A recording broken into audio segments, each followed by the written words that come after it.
Morning everybody. I'd like to welcome you all to the Health and Social Care 3rd of July meeting. Today, Dementia Update and Overview Scrutiny, referring to the Team Doncaster Dementia Strategy. I'd like to welcome you all, especially the visitors and guests who are here today. Thank you. A bit of housekeeping first, if I may, is the fire alarm.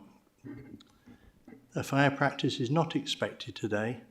If an alarm sounds, can all present leave the building as quickly as possible by the way of the nearest exit, behind me preferably. The designated assembly point is in the public square at the front of the cast building, which is beyond the fountain outside the front of the civic office. If there is anybody with mobility issues, please wait in the refuge area at the top of the stairs, where the emergency evacuation lift is located, and use the intercom situated to the left-hand side of the lift doors to call for any assistance. No roll call will be given, thank you. In addition, mobile phones, I would like you to also ask everyone to ensure that your mobile phone is switched to silent, please. Please be aware that filming of the meeting. This meeting will be audio-visually recorded and will be available to view on the Council's website and YouTube channel. Can I ask all of those present to use their microphones to ensure that clear audio can be captured? Any members of the public entering the Council chamber are accepting that their images will be retained and broadcast by the Council.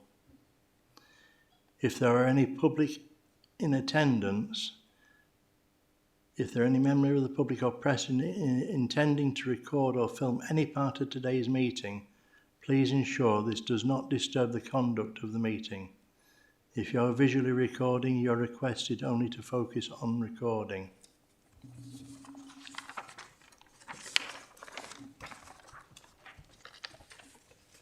Before we come into the agenda, I'd like, if we can do the intros around the room, if I may, and starting with Phil Holmes, if I may, please. Thanks, everyone. I'm Phil Holmes. I'm the Director of Adults Wellbeing and Culture in the Council. Good morning, I'm Rachel Leslie. I'm Director of Public Health at City of Doncaster Council, and I'll tag on this way. Good morning, everybody. My name's Phil Barge. I'm a carer for people with dementia. Oops. Wendy Sharp's lead on dementia, living experience. I'm Kyla Stanley and I'm Wendy's PA. Hannah Bain, Strategic Commissioning Officer, Doncaster Council. Morning everyone, Mike McBurney, Commissioning Manager, Doncaster Council. Morning all, Dr Nabil Al-Sindi. I'm a GP in the north of Doncaster. I'm Medical Director for Doncaster NHS South Yorkshire ICB, and I'm also the Chair of the Dementia Partnership Board.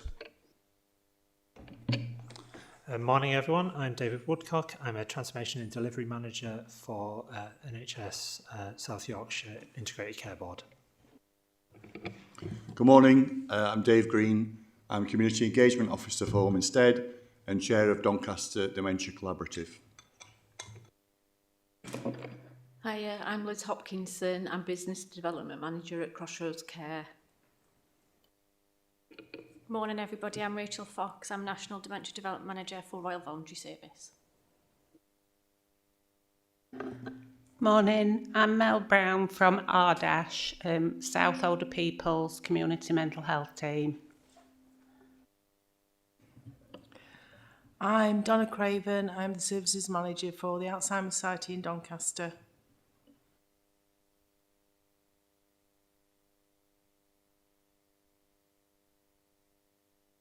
It's not working. I'm Kerry Francis. I'm the Client Journey Manager at Age UK Doncaster.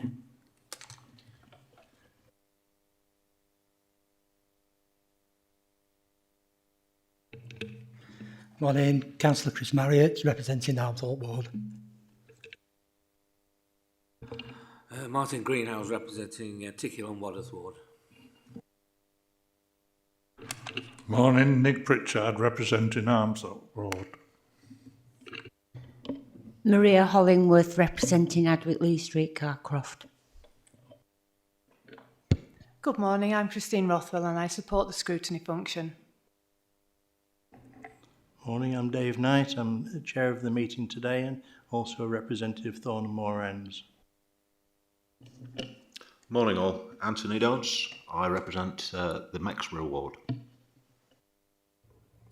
Good morning everybody, welcome. I'm David Carroll, Ward Councillor for Bessacar. And finally, good morning everybody, I'm Ken Guest, I represent Rosington, Bawtry and Osterfield Ward. Thank you everybody for your introductions there. It's a pleasure to meet everybody again. I'll just ask first, are there any apologies for absence? And there was one we have received from Councillor Kidd.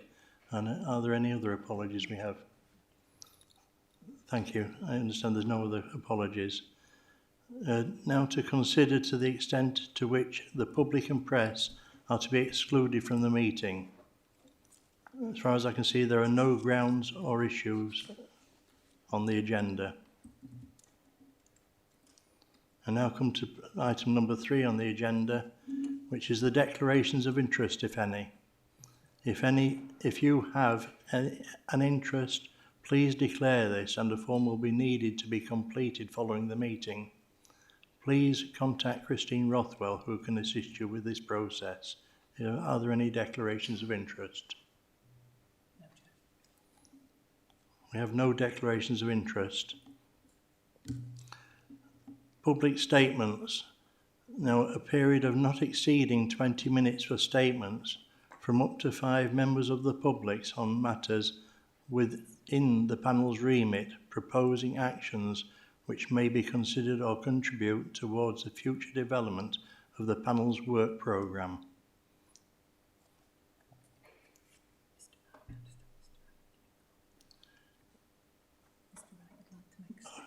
I've just been informed that Mr. Doug Wright would like to give a small statement of which we can allocate 4 minutes to his introduction.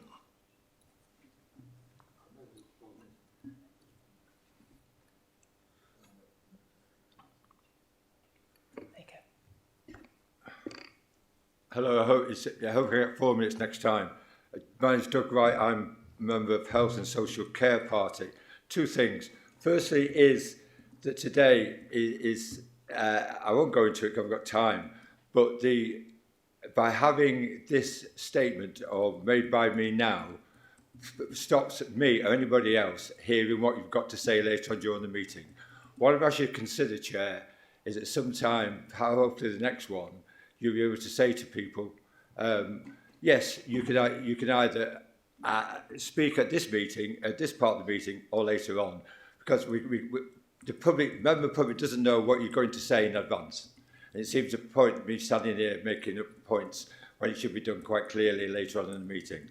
The second point is a bit more complicated, and I appreciate you definitely will know hardly anything about this. But on the calendar meetings, which you're going to on again later on in the meeting, and for example, we've got it's Thursday. I've got a thing here, so just got to look at this overview of scrutiny committee, and it's the what's it called, kid? Sorry, I apologise for this. I didn't want to go. Run out of time here. Yes, it's the JHOSC. It's a Joint Health and Social Care Meetings.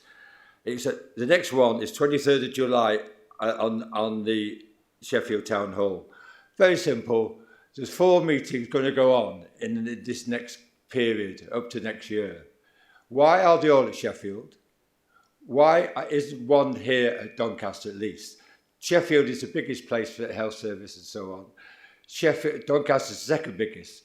Can we start off by ensuring after the July one, followed by the September one, the next one comes to Doncaster? It can be shared around at Barnsley and Rotherham.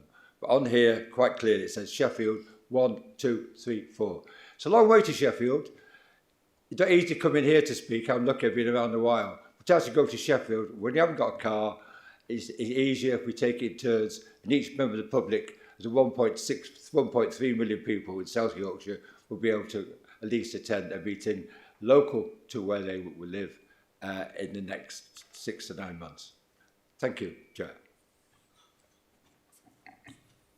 Thank you for that, Mr. Wright.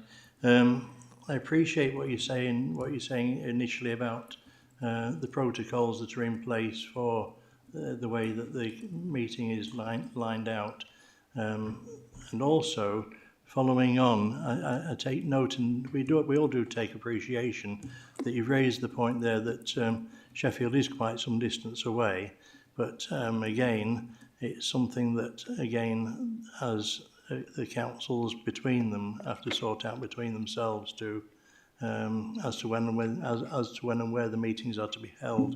It's something that's going to be taken into hand. I'll take it back with us, and if we can come back to it on that at a later date, I'd appreciate that, Mr. Wright. Thank you.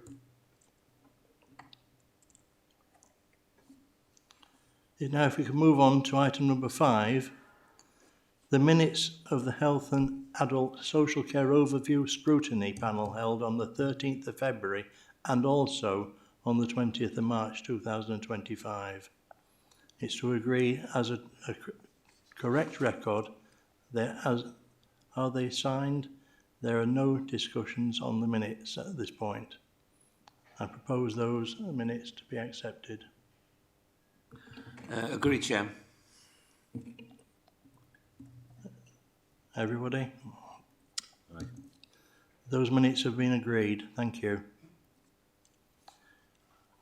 Now down to item 5A, any items where the public and press may not be excluded. No, none. Now we come to item 6, the dementia strategy, progress and next steps. Now if I can please introduce Phil Holmes to start this, if I may please. Thank you, Chair. I think my introductory job is to introduce Dr. Alcindi, who's going to say a few initial words. Lovely. Right, morning all. So I introduced myself earlier, so I'm a GP. I work at the ICB and been at the CCG and the ICB for 10 years, and I'm also the chair for the Dementia Partnership Board. We're going to talk a bit later about what the Dementia Partnership Board does and our vision for the future, but it's one of those pieces of work that's got co-production at the heart of it.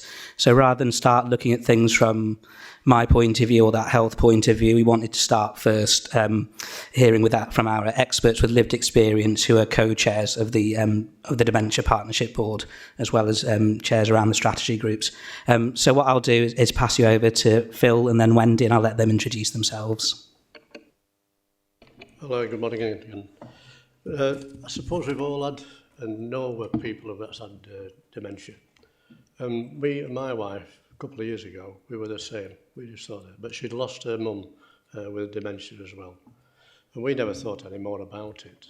But it went a bit sour, really, because she was getting dizzy. She was not feeling well at all.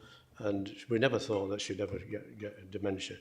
But in 2022, back there was a couple of years ago, she was struggling to remember things, just like occasionally. And we all tend to care for that at times. But there were no problem for us at the time. Beryl had blood tests, and she had a scan on her head, because one night she was out of bed and she was wandering all over the place and bumping into everything. So we had to send for the ambulance, of course, and they took her into Doncaster, and then they did her a scan over there. And they carried them all out, and they didn't receive any results for a time, which created quite a bit of stress for us at the time, because we kept wondering, what's happening, what's here? But then what they did then, they did a little test on Beryl, and she managed to get some of the questions right, but she also got quite a few wrong. And the memory, it was very good, and she was eventually diagnosed with vascular dementia, which we were we didn't have a clue really what it was about. But we, you know, along with the, you know, the people that signed this from the council here, we got lots of support for her, but it still wasn't accepted by Beryl that she had actually got dementia. And to this day, she says, I have not got dementia. Now that's a bit of a problem, isn't it? So she had eyesight problems as well at the times, and she's just finishing a bout of having injections in her right eye because she's in danger of going blind.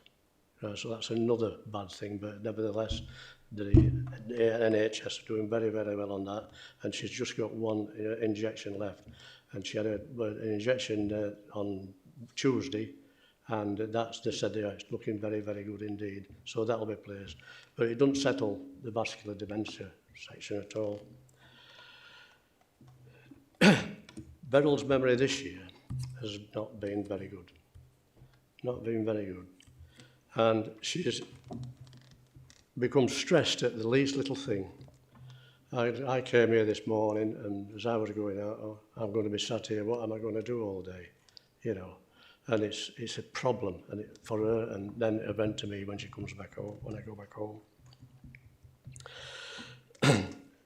She's only got myself now, because my children are in Australia, or our children are in Australia, but we do see them actually, and we see them regularly. So that's where we're at. But we don't. She hasn't got many friends either, because a lot of those at our age, early 80s, yeah, a lot of those have passed away, and she's now only got 2 friends that they go shopping once every 2 weeks, yeah, and that's the only time that she can get out. So she's been happy with that, and rightly so. You know, she goes around to Worth, she goes to Tesco's, what are the others, all the other ones down there, and she enjoys going. But at that time as well, it was possible through Wilson and Merritt, the people, when you've got dementia, you have to hand your driving licence in, which we Julie did, and she went with them. But you can also get another road test for driving a car, and she did, and she passed that test. So she had a little Ford Fiesta, and it took the stress out of me having to get out of my car every day to go to the supermarket. But that still wasn't a problem. But she did that, and she was altogether changed altogether. She did again, because she could get out and about. She could go up to the children that live in Sprotborough, and then wherever else she wanted to go. But she wouldn't drive anywhere other. She wouldn't drive to Doncaster, because she thought it was too far.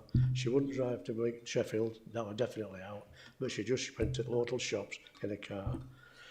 At the time come again when she had to have a retest, which was early on this year, and she did have a T-test again through Wilton Merritt, but she failed that one, and she was absolutely distraught. She just couldn't wait up at all. But she couldn't, she missed it, well, the driving licence, she'd missed it altogether, but she can't apply again to get another driving licence, apparently. So she gave a car to our daughter Sharon, that we were very pleased with it, because it didn't cost her any money. And it fell heavily on Beryl not to have any transport to call upon. It was only me. She won't go on a bus. The shops, well, that's now mine. Other than the ladies that she goes out with every 2 weeks, I have to take her then wherever she wants. You know, I've got commitments elsewhere as well. But you know, if I go for bread in Sheffield, she'll say, well, I'll come with you. And that might be 7 o'clock in the morning, you know, just to get out of the house and get in a car and have a ride round. And it does, you know.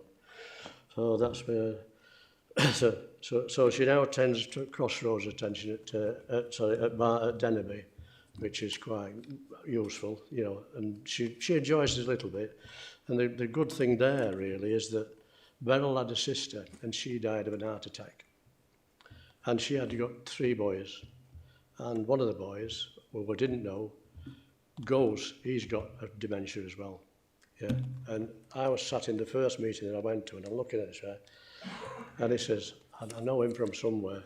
Anyway, when Beryl came in, she says, you were Joan's son. And that changed it altogether. It was lovely for her, that. And she enjoys that company as well, because that's the only time that we can catch up with her.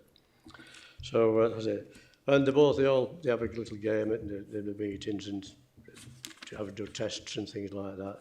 And it generally all ends up with a little game of cards where they're playing that. So if anybody wins them, they get a little prize off Marie, who actually brings the prizes to the team.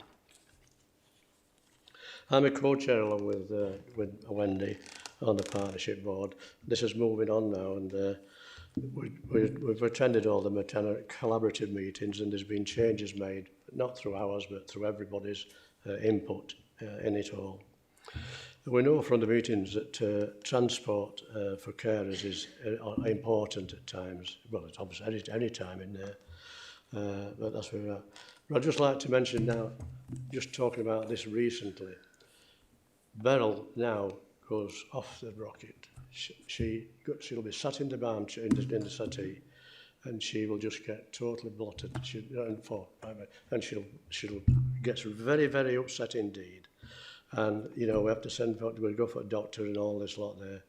And generally, it's a big problem. And it puts stress on me. It puts stress on anybody else with who she may be with.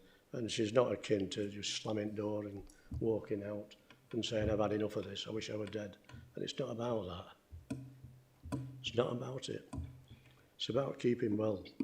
And she is going to die, but it's making it peaceful for her and for us. So we know that there's in Doncaster there's quite a lot of people, and this group that I'm in, everybody else has been in, there's a lot of work in helping people who've got dementia. And I know some of the leaders of the groups, they take them away and they do bus trips, go to Scarborough, go to Cleethorpes and whatever. So what there is a problem with, though, is some of, not with just the Deneby group, but with other groups within the Doncaster area, is that they can get problems in getting into doctors, to hospital, and they may not have got any communication with transport, and that becomes the issue. And one of the things that has been mentioned from carers especially, as well as people there, is that a bus would be handy, we could get someone into wheelers there and wheelers back. And we're actually, the team recently, we've been in touch with Firefly, and there'll be other mentions made of this in other people's work. And hopefully, we've had, I can only remember there was Anna and Mike. We did have a tense meeting with Fiverr, just testing the water, and that could now help very much as a proceed meeting. So the again meetings set up from our group and then with so that's it. And really, I mean that's brought me up to date on where I'm at, or where we as a family are as well.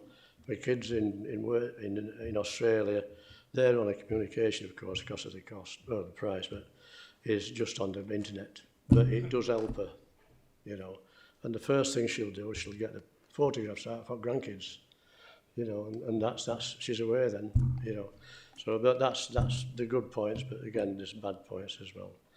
And I spend a lot of time trying to be right, and good, but sometimes it don't work.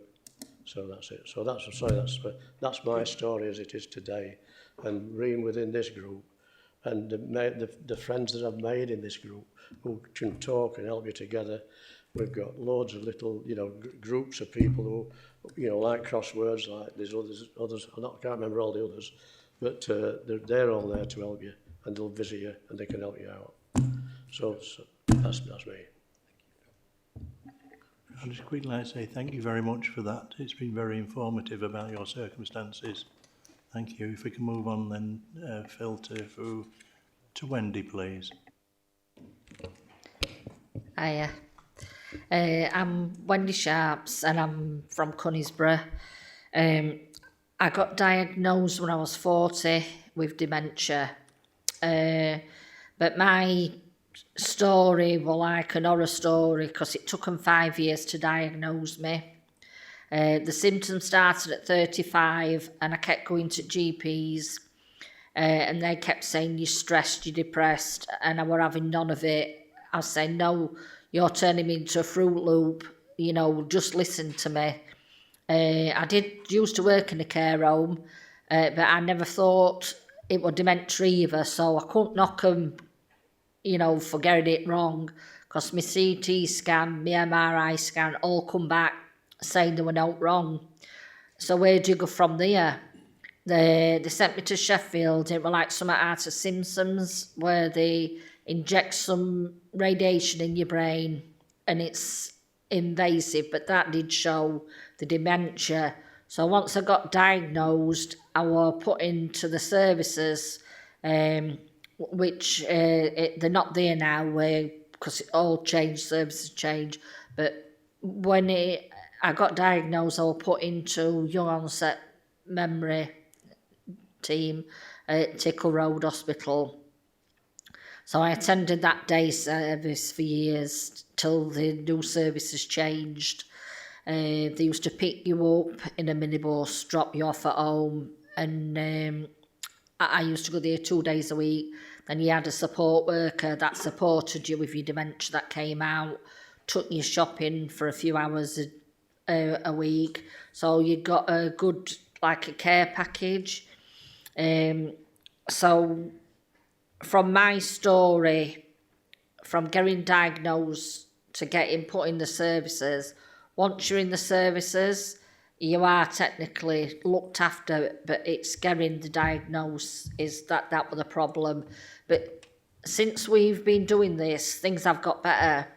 The change, the quicker at getting your CT scans. It's not like it used to be when I first got diagnosed. All that's changed. You've got better services like, I call them, they're on speed dial, where they're on telephone if you've got a problem, whether it's a member of family that ring you up. There's always somebody at the other end to talk to your partner or your family member if there's a problem, so you're not left on your own. Where before you got that diagnosis, you're in no man's land, and it's not a nice feeling. So through my journey, I've been involved in improving the things for dementia. So I'm on Making It Real board, and we do a lot of co-production, and we did a dementia strategy, I think it was, and I brought it with you just to show you. We did a little booklet on our rights, so we all know about that, and that opens up to a big, but it's a pocket size, that one. I'm also on Dementia Collaborative with Dave and a few others who I recognise. And I'm on Dementia Partnership Board, and that's another good co-production. We've all got us input, and if there's new services, as I go in, people give me bullets to fire. So they'll say, when I've got a dementia problem, can you take it to the board? So when I go and talk to them as a board, I don't talk to them as me, it's as a we. So that's what I do. So when I go, so right, this isn't working, and I bring it, and then they'll talk about it, and things do progress, and we do see little changes. So the co-production there is brilliant, and like I said, I think we lead it way on that to help with people living with dementia. So my hospital experience, because this is a really good story, I need you to know about this.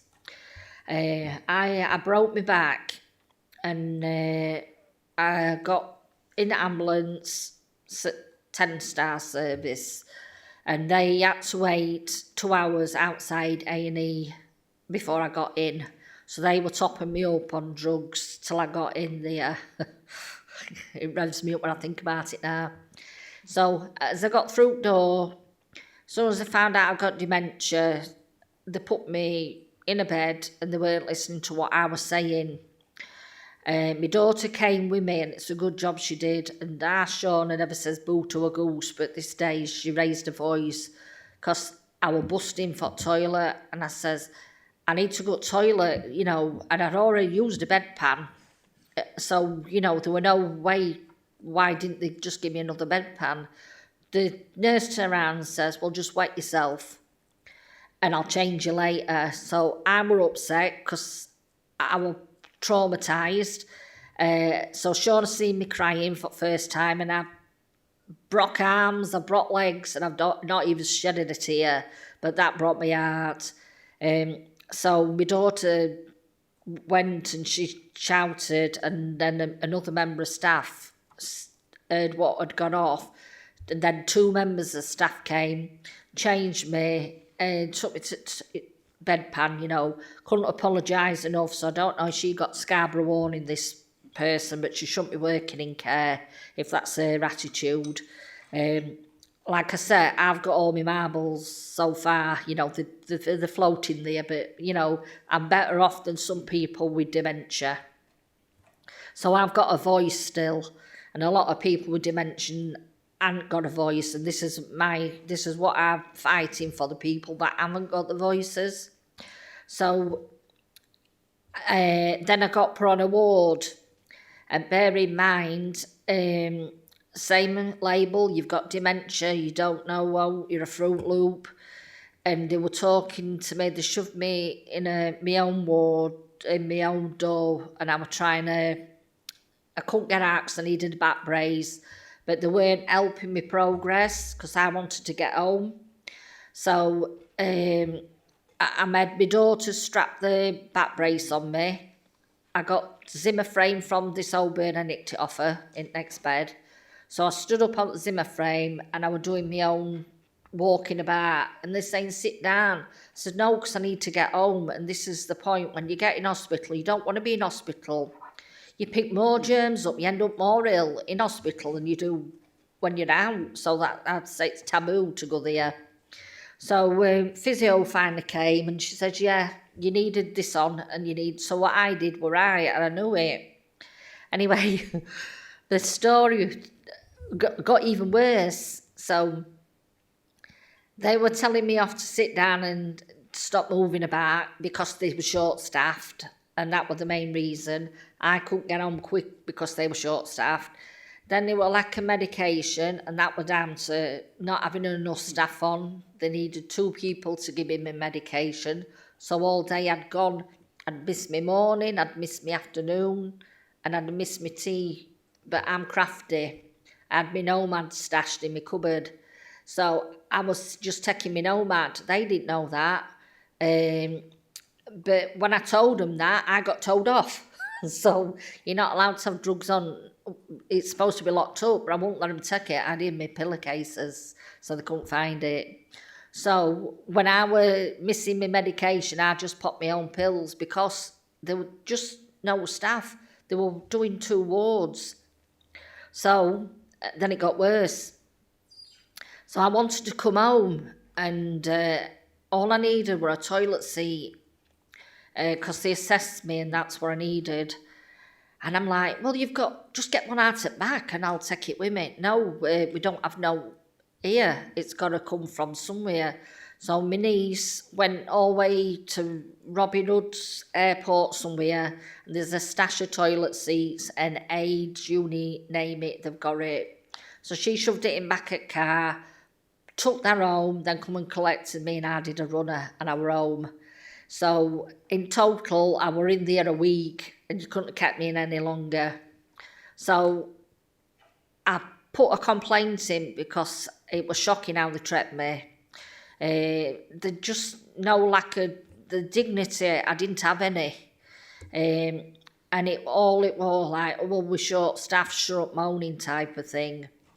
And I'm one that I fend for myself, so I could have helped them. But once I put that complaint in, I thought, I'm not really out about it. Anyway, I got a call off a nurse, Julie Ragg, and she's a dementia nurse at the hospital, and she was really appalled and apologetic. She couldn't apologise enough. And she says, "Wendy, can I come to your house to see you? And, you know, can we talk about it?" So I said, "Yeah, come for a cuppa."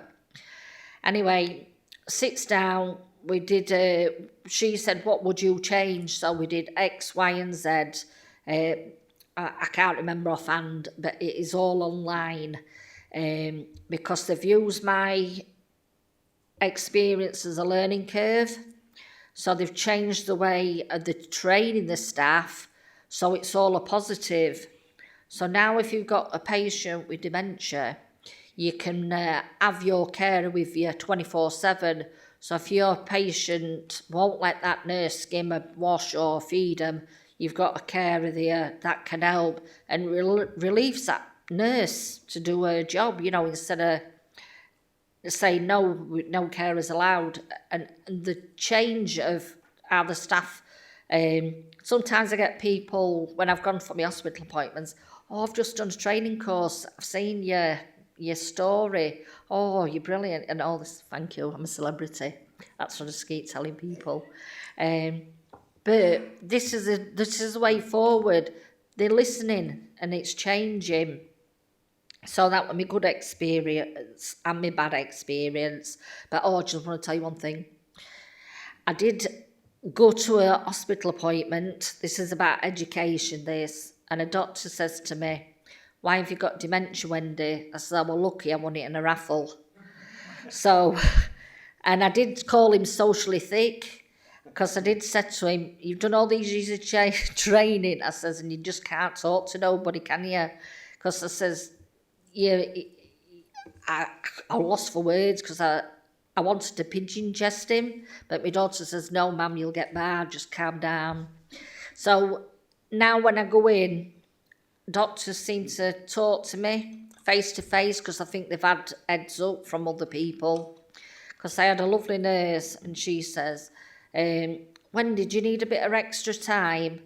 This is," instead of saying, "Go left, right, this way," because I can't follow that, they'll say, "Right, come this way and I'll show you where it is." And it's just little changes like that with staff. Instead of saying, "Go X, Y, Z," you tell somebody with dementia and it's in one ear, it's out other. It's like, I said to Kyla, many times I've been in this council office, I still cannot find the toilets. So I always said to her, "Do you remember where they were?" She went, "Yeah, Wendy, don't worry about toilets." So, you know, it's just little things like that. So I've been involved with Falls team, SALTs, because I know all abbreviations now, so you'll know all jargon. If you don't know, I can tell you. OTs, and this is another thing, the OTs can prescribe you a chair. How brilliant is that now? Because I were having falls, because I couldn't lift me, send up, you know, with breaking my back. So I was falling, and I didn't know it were down to me furniture. So the chap came from, I forgot where he came from, who does falls assessments. Yeah. And he says, "Right, we can get you a chair." I says, "Yeah, but I've got a chair." He says, "No, Wendy, this lifts you up, lifts your legs up, it'll help you." So I'm like, "Oh, all right." I didn't think it would. But I'll tell you what, best thing since sliced bread. My legs, my swelling's gone down in my legs, so my mobility's better. I'm up and it lifts me right up, so I'm not falling. So, touch wood, I've had no accidents. So, just to be prescribed that chair, it's kept me in house and out of hospital. So, I was buzzing. Yeah, and I had, when my dad lived with me, because my dad had dementia, so they put in a wet room for my dad, because I used to look after him at home. So that shower floor had it.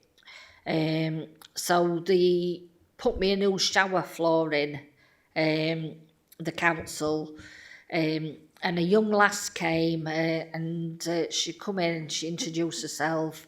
Hello, Wendy, I'm Anya.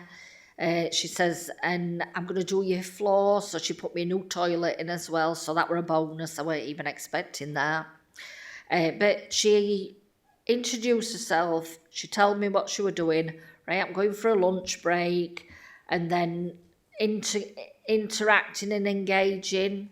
Well, I'd say old bloke, because he's not an old bloke, but he worked there for years for council.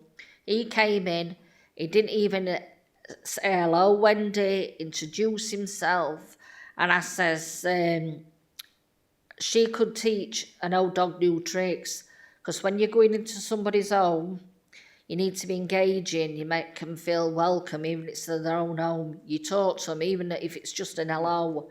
And to me, I thought you bad man again, and that's, you know, and I've told them in a big room of people, there were social workers, you name it, every man and his dog were in there. And I told them this is how you need to keep people like that on apprenticeship and lead the way, because dementia, there's more people getting it. We need to make things better for them to live in their own home. And just make these little adaptations so they're independent. And this is, I'm living my life, you know, just with a chair, a shower floor, and my stair lift. So, adaptations weren't pulling the fingers out.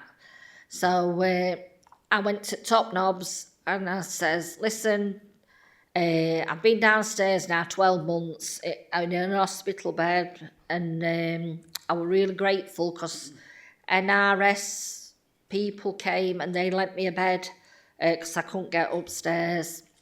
So the adaptations team was sicker at me because I kept ringing it, am I upstairs yet? Am I upstairs yet? I was like that. Anyway, after I'd gone to Top Knobs, they employed more staff, so that got the waiting list down quicker, that got me upstairs quicker. So, I wrote it down because I love it. Adaptations are the acts of change, things to suit a new situation or purpose. So it changed my life, it got me in the shower, it got me upstairs, and it got me laid. So it were a winner. I'd not seen my husband for 12 months up them stairs, so I chased him round that bed, I tell you. So it gave me a new lease of life, and it's the little things, it's the human contact. You know, when you're with somebody, I mean, I've been married 40 years, it'll be my 40-year anniversary this year. And he's taking me away for not a dirty weekend, but a dirty week. We're going to Devon. But it's little things like that that give you, you know, keeping me in my own home, because that's what everybody wants. They don't want to go in a care home. I'm saving council thousands by living at home. Bonus. So, keeps you out of crisis. So these are all the things that you got to think when you're doing dementia strategies. Keeping that person at home as long as they can for the possible as they can. Yeah, I've got another thing as well. I do attend a day service on a Tuesday. That's at Silverlink in Donny somewhere, that way I think. And that keeps me out of trouble.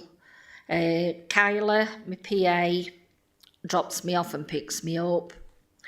My husband's had help from Crossroads. They've helped him with respite so we can go on this holiday. So, you know, that's put towards so we can go away. So these are things that are in place for people with dementia. They can use these services and access them. I'm trying to think what else there were. But my main point is you've got to think and plan ahead, not for now but for future. That's why I loved it when they said, do you want to be involved in adult social care? Because I get where water can't get, and I take it back to everybody with dementia, and I tell them what's out there, and what's available, and what needs changing. And we are making a change, and people are listening, and the services are getting better, but we still need to do a lot more. Like transport, because we ain't got no decent transport for people with dementia. There'd be a lot more people to access services and day groups if there was transport.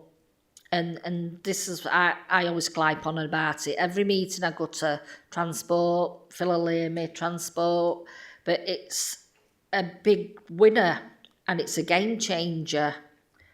And I think I've remembered everything. If I haven't, you can just ask me later. Thank you.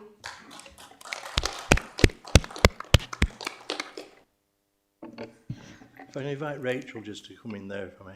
Yeah, may I just quickly, Wendy, because you said you'd become, I'm just here, you said, you have a voice from nowhere, you said you'd become an expert in the acronyms and the 3 that I spotted, so you can test me. One was SALT, which is speech and language therapy, yeah. So that's people with dementia can have problems either with speech or swallowing, so that's one of the allied health professionals that will help with that. Just explaining, because some of our members might not be as familiar with these terms.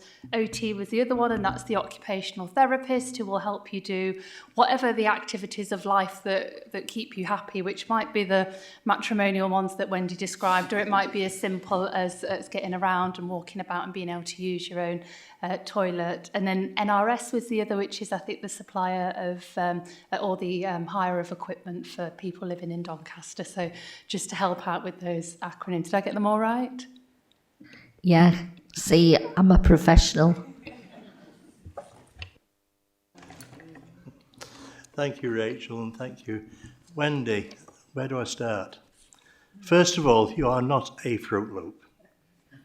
Secondly, you're a fantastic advocate for the people with dementia. You can't get away from that. You are fantastic. I do appreciate, and we all appreciate, that the time you spent in hospital initially was disappointing to you. I don't know the circumstances myself. I'm listening to you today.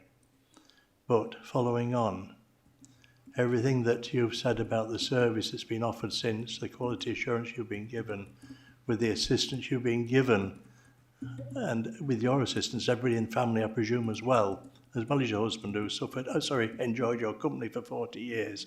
I'm maintaining the humour a little bit there, because without your humour and your positivity, you wouldn't be where you are today. I know that. The things that the OTs have helped you with have given you a quality of life that you didn't expect to see at this point in time. And I am disappointed here that you did have one person who came into you and didn't introduce themselves correctly. You didn't know what or who at that point in time, what they'd come for. I'm sure it probably may have been an oversight on that person's part at that point in time. But whenever we go into anywhere, whenever anybody comes in to see me or to see you, if I come to see you, I'll always introduce myself. And hopefully that everybody along the way, if it was an oversight, I'm sure it was, disappointed as you were, but you've raised it as a point that, again, everybody here today will again just be reiterated that sometimes that little introduction, who you are, what you're there for, goes a long way. I want to just ask you, Wendy, Do you know offhand, or are you able to tell us what sort of respite your carers may get or may not get? What respite you get from anybody else? Only respite that we've been offered were of Crossroads Care. We don't know about anything else. I know a lady called Irene Arrington, dementia. She does respite as well for people with dementia, and she does free day trips out, because I'm going next week to Cleethorpes with her. But that, other than that, there's no out in the where you can just read it and find this respite's available. There's no that I can find. Thank you, Wendy. Are you able to, Phil, are you able to sort of follow up a little bit more on that one, please? I can definitely follow up on respites and short breaks. But there's a bit later on the agenda, they'll probably get to me and I'll talk about adult social care at that point. Is that all right, Councillor Knight? Because it's just in terms of the other things that colleagues want to get through as well. But I'll come back to short breaks and respite for sure. Thank you very much. You raised the back to you, Wendy. I'm afraid again. I'm sorry, but you said about transport issues, and you say that Kyla brings you into Doncaster on a regular basis, and you've got somebody takes you into like Cleethorpes, whatever, for a trip out or whatever. Can you elaborate a little bit more about what is actually missing as far as you can see? What type of transport is it? The type of transport, or as and when, who, what, when, where? The transport for like just appointments. People with dementia have missed a few appointments because they couldn't get there because they can't go safely on public transport. So sometimes you can get ambulances, but you've got to be up at 8 o'clock and you can be home for like last drop off. So it's not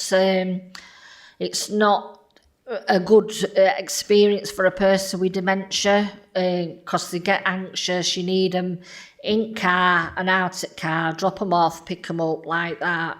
And this is what Phil and Mike and everybody else were trying to arrange a system like, Firefly for cancer patients, where they pick them up and drop them off. Some on them lines for people with dementia, just to get them to the appointments or even to a leisure activity, even if it's just at bingo or to pictures, just something so that they're safe, dropped off and picked up. Does that make any sense? Yeah, thank you for that, Wendy. There's obviously something for us all to take away on our side of it here and to consider. It's without you saying something that we don't know about it. While I'm on, can I move over to Kyla and ask Kyla, from your perspective, how do you feel about what the service is and what Wendy's being given, if I may, please? Personally, I think the support that Wendy has had is amazing. I think when I first started with Wendy, I've been with Wendy 2 years now. When I first started, she didn't go upstairs. There wasn't anything in place. Don't get me wrong, it was a long process, wasn't it? It weren't straight away that we managed to get these things in place for her. But we did the best we could, whether it was ringing all the time. We didn't give anyone a break. We were constantly calling, trying to get these things in place for Wendy to be able to go to sleep upstairs, going nearly a full year without seeing upstairs in her house, things like that. We did everything we could, and I think the support that she's got now, the things out there, we're still finding out more. We don't know everything, but the support that she has now, personally, I think is amazing, and I don't think we could do much more. I did forget to tell you one thing. The stair lift got me upstairs, but it got me because I have my grandchildren every other weekend. and I managed to put them to bed, read them a story, and give them cuddles, and that's worth its weight in gold. You can't put a price on that. And just when you're thinking about care, you don't think about these things. And to me, that made my day. Oh, thank you very kindly, Wendy, and thank you for everything you've all given in there, Phil, Wendy, Kyla, and Phil as well. You know, if we can now move on with the agenda, please, I'd appreciate it. Yeah, I'll take back over, Chair. I knew it was going to be a tough act to follow. It always is, but yeah, particularly difficult after what we've heard today from all three of Phil, Wendy, and Kyla. Just a couple of things I wanted to reflect on before I talk about the Dementia Partnership Board and come to the slides. I mean, I was going to say this before we've heard what we heard, but I've been a doctor for 15 years and a GP for 10 years. So over that time, I've probably seen thousands of people with memory problems or that first confusion episode, which might go on to become dementia, or they're known to have dementia. But despite those thousands of people I've seen, I've only been with them for snapshots of that time.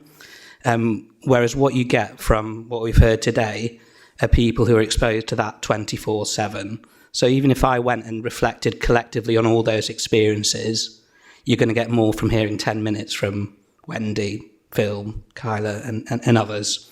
And that's why I guess co-production has been sort of at the heart of all the dementia work. I've been involved at the CCG and now the Clinical Commissioning Group, as we were, Doncaster Clinical Commissioning Group, as we were until 2022, and then NHS South Yorkshire ICB since 2022. So I've been involved in either chairing or members of various committees and boards, and this is the one that feels genuinely like a partnership board. So it's there in the title, sometimes it's there in the title of other things, but this genuinely feels like that. One of the reasons for that is if you look at who's actually in the room for those discussions, actually employees of NHS South Yorkshire and the council are in the minority. Same with our big formal NHS providers as well are in the minority. So it is genuinely a partnership board. I was going to reference the fact that I've never been involved in so many discussions around transport, throughout my career, as I have in the 18 months I've been chairing those. But that just shows actually you get a really different slant on what's important to people, as we've heard today, when you hear either directly from people or people on the ground with those who are suffering with that condition or issue or challenge in life. And then the last thing I was just going to say before I come to the slides was all the expertise I've gathered over 10, 15 years of doing these various things. If I went and sat with Julie Ragg at DBTH, at the hospital, Doncaster Pastoral Teaching Hospitals Trust, I wouldn't have been able to make the impact that Wendy's been able to make. So that's why we rely on this, and it was fantastic to hear you acknowledge that, Chair. So coming a bit more to the slides. So there has been there was a strategic review of dementia services back in 2022, and then a co-produced strategy in the spring of 2023, which started to be implemented through 2023. And then the Dementia Partnership Board, which was didn't exist before, was established late 2023. So we're about 18 months into that. If you can just move on to the next slide. This is the vision for the Partnership Board and for Doncaster. It is obviously very ambitious, and I think we make no apologies for that, having heard the stories from today and what we'll hear later on as well. So I'll just read that out, that we're striving to be the most dementia-friendly city, adding years to life and life to years, both for people living with dementia and their carers living in Doncaster. We do have a little bit of a position statement on behalf of the board and the strategy that I'll just elaborate, that's not on the screen. So as well as that vision, we want to drive forward the dementia strategy, have our members collaborate and evaluate against shared workstream priorities. We feel that the strategy influences actions beyond commission services. We've heard a lot of that about that already, and contributes to improved experience for people accessing things like care homes, primary care, including GP practices, A&E, and hospital wards, again, as Wendy has beautifully illustrated. By working together in partnership, we want to and strive to clarify the outcomes and evidence achievements to improve services. And one of the things that's particularly on the focus for the board is transport, as we will come back to as well. We held a workshop 2 weeks ago to sort of about how we're going to proceed as a board, and our plan, we haven't had the follow-up from that workshop, but our aim is over the next 9 months to increase representation from people with lived experience, as well as the usual things you might expect, including developing detailed action plans and risk logs. And what we really value from our partnership board members are the personal stories of lived experience, so we know what's working well, which we've heard today, and then also those areas that we need to improve. Just move on to the next slide. So next few slides are just going to cover some of the different work streams that were highlighted in the strategy and in the papers sent in advance. I just wanted to say that each work stream has a lead or leads who take responsibility for driving the priorities within that work stream and reporting back to the board. So on that first one, that's around information, advice and guidance. You'll see there that there's been a new dementia directory co-produced with lots of paper copies distributed, a lot of those by members of the Dementia Partnership Board. There is the Your Life Doncaster dementia page, which is now established and being kept up to date. And there have been 3 really successful dementia awareness raising events, which have had I don't know how the weather was during those events, but they've been attended by over 500 people. Next slide, please. As you might expect, particularly on the NHS side of things, the diagnostic side of things is really a key focus. So during last year, diagnosis rates peaked at 73%, and they remain above the national average target. And there have been awareness raising sessions at 11 of our 37 GP practices in Doncaster to improve signposting at diagnosis. At the workshop a couple of weeks ago, we talked about actually that doesn't feel like enough, and that the ones that we get in, I say the teams can get in with quickly, probably might be the ones who need that support the least, and that's probably a theme across lots we hear about in the Integrated Care Board and in other locations. Just from a diagnosis point of view, there are some latest national, NHS England stats, sorry. There are just under 3,900 people living with dementia in Doncaster who are over 65 years old. There are, out of those, 2,760, so that's sort of an estimate of just under 3,900 nationally. In terms of actually diagnosed, it's 2,763 people in Doncaster over 65, which equates to that 72% currently estimated diagnosis rate. And then in terms of young people like Wendy with dementia, we've got 106 registered, and within our care homes it's just under 1,000 people with dementia living in those, so a really sizable cohort there. And then moving on to support for carers, so 2 tiers of dementia training have been rolled out, and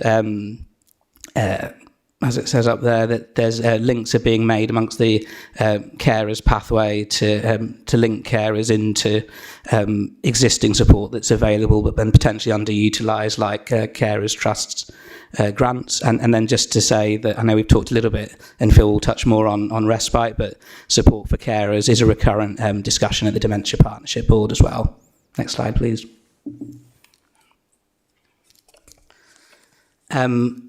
One of the other priorities is around supporting people to live well. So over the period of the over the last couple of years, there's been implementation of two new redesign services, and those are Mindset, which is a collaboration between R-Dash is our community and mental health trust in Doncaster, and the Alzheimer's Society, and then also Keep in Mind, which is run by Age UK.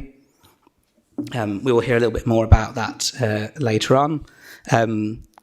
They've been working on trying to have access to one key contact, because we know how difficult it is for anyone to navigate our complicated health and social care system, but particularly those who have dementia or are caring for someone with dementia.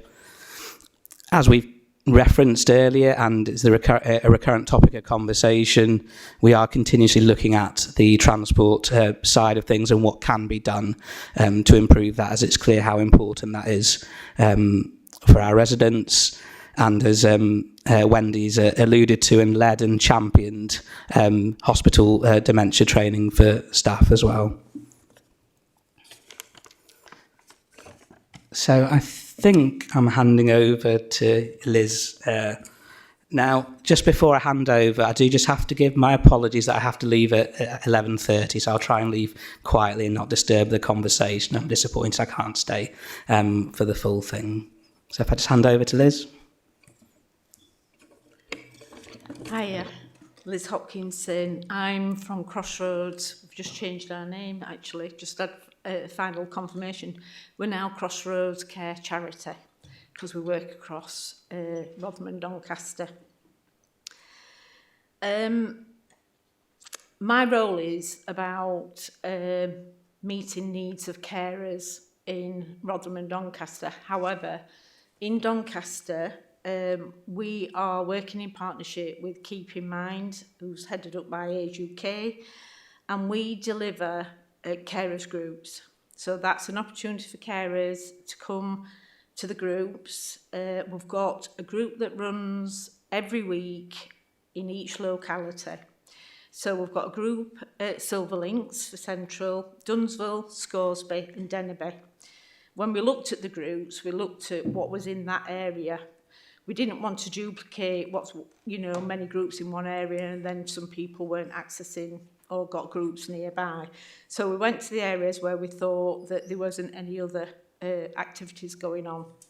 The carers are carers of people with dementia.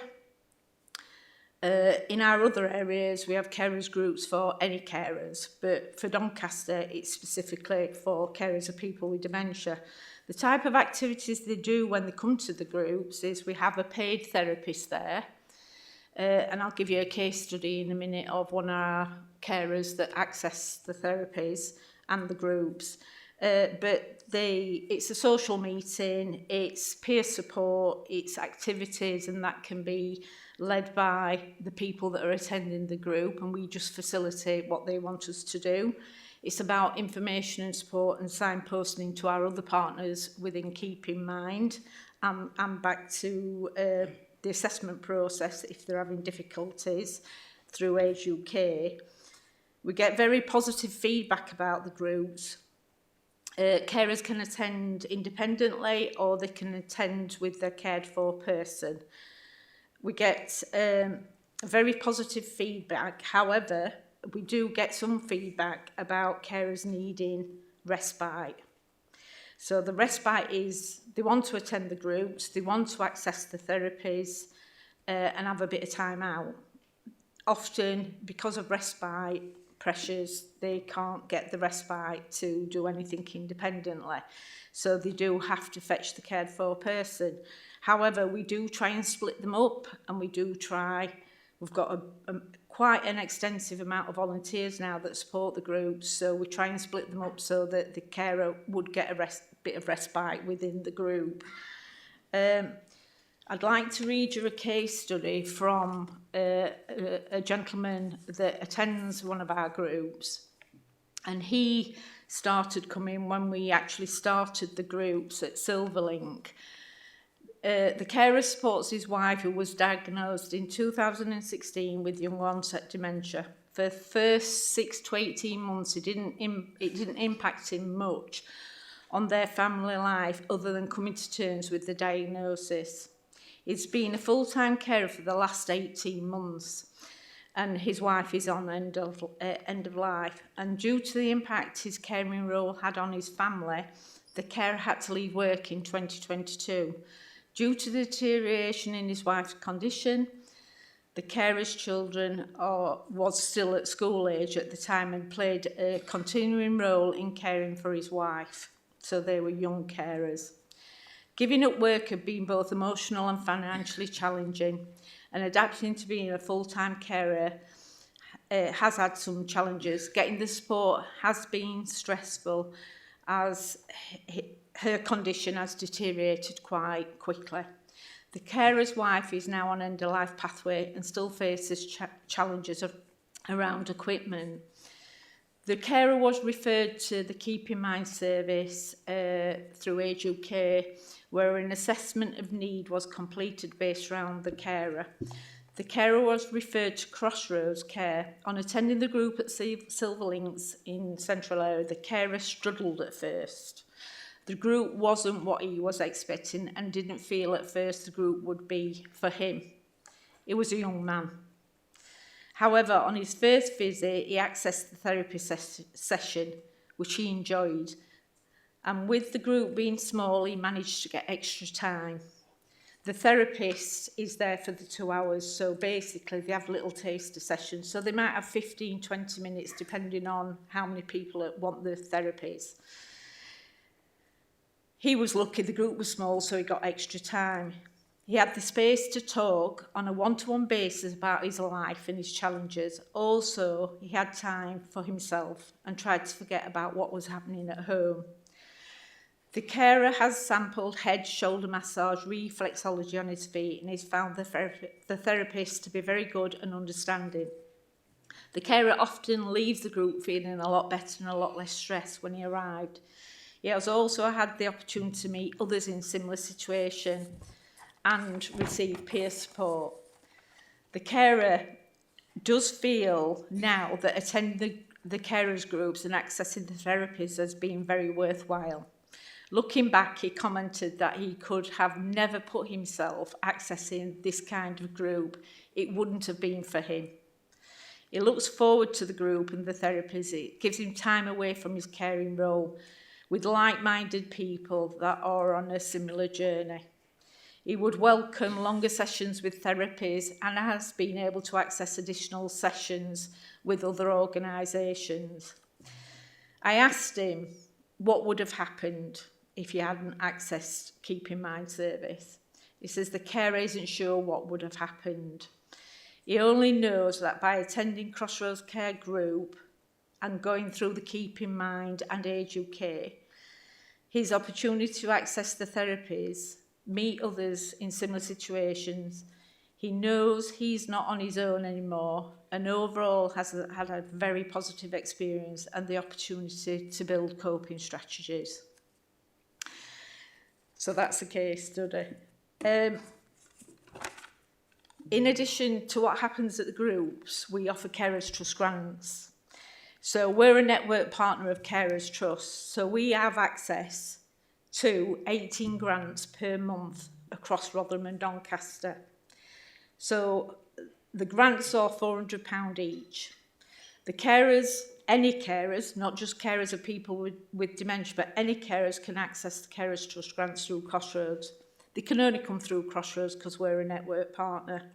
We get referrals in from a wide range of statutory services, voluntary services.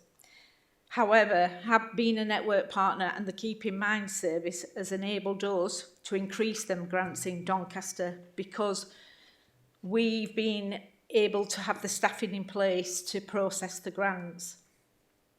So last year in Doncaster, 20 people accessed a grant. The grants were £300 per grant then. So it were about £6,000 we fetched into Doncaster. This year, April, May and June, and that's due to us being on the partnership with Keep in Mind, we've processed 10 grants to date. So that's £4,000 that's coming to Doncaster. However, there's 18 grants per month. That's £86,400 that could come into Rotherham and Doncaster. The grants can be offered for breaks. Wendy's accessed the grant. She's going to get a holiday and hopefully a lot more on a holiday.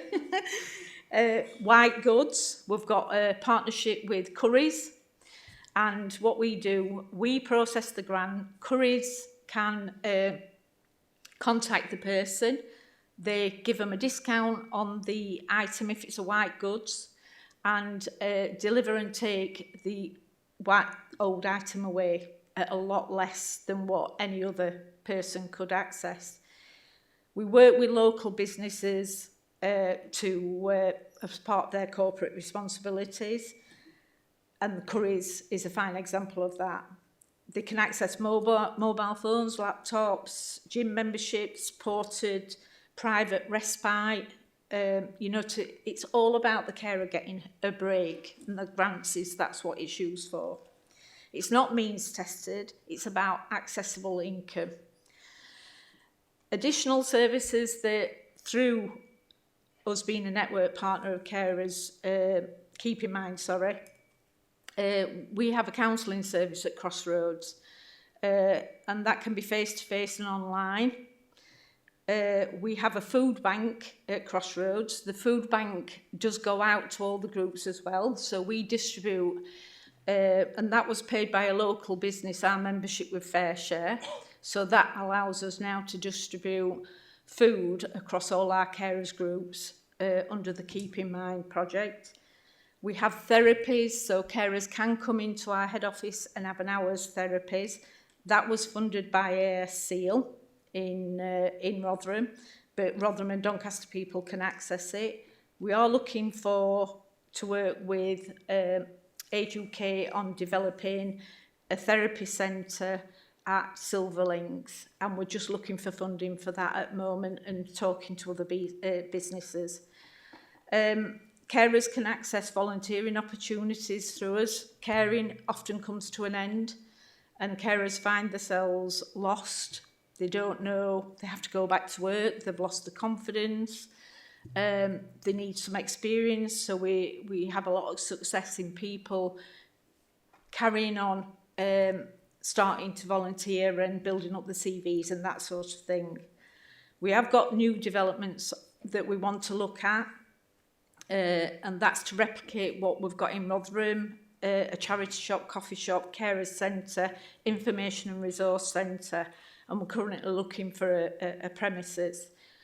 It was funded predominantly by ourselves in Rotherham and local businesses. That's how we got it, and we're very, very proud of it. It's a very posh charity shop and coffee shop, so if you're ever in Rotherham, pop in and have a look. We work in partnership with H.W. Martin on that project, and that is H.W. Martin empties all your refuge in Doncaster and Rotherham, and a lot of it comes to us, and you wouldn't believe what comes to us. We have online sales, we have eBay, we have auction, we send things to auction, and all that money that we raise goes to support all the free services for carers.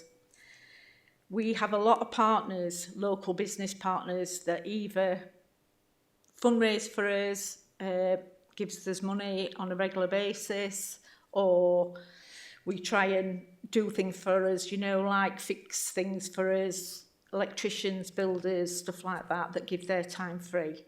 So another thing that we want to work on is about applying for grants with Age UK so that carers can apply for the grants and then we can ask Age UK to go in and befriend that person so that carer can leave and go and have a break. So that's another thing we're hopefully going to be looking at this year. So there's a lot going off, but yeah, that's what we do. We're outstanding rated by CQC as well, which I'm very proud of. So yeah, that's it from me. Thank you. Can I sincerely say how thankful that you've spent the time today to come and be so clear in explaining what Crossroads Charity is now doing in support. And it's very positive to hear what you said, and it's very positive in its supporting for carers, that a lot of carers don't even know that you're there, to be honest. Today has been a great day to sort of, I didn't know about you, and I work with a lot of people who, like with Kyla, for example, who didn't know your service or what it is there. So I do appreciate you coming here today, and more so equally to Dr. Nabil and Cindy today for coming and spending time with us and giving us the slides that you've given us. And I know that you said you've got to leave us now, or near enough. But no, I do appreciate, we all appreciate, being here today and you doing the slides, you're doing the Crossroads presentation there. Marvellous, thank you. If we can move on now then, please. Sorry. Can I just come back just for a second? I was going to get Mike to make the offer, but I do appreciate there may be some questions that might be aimed towards me as a GP or as chair of the board. So I was just going to say I'm happy for them to be taken by email and then come back after the meeting. Appreciated, thank you.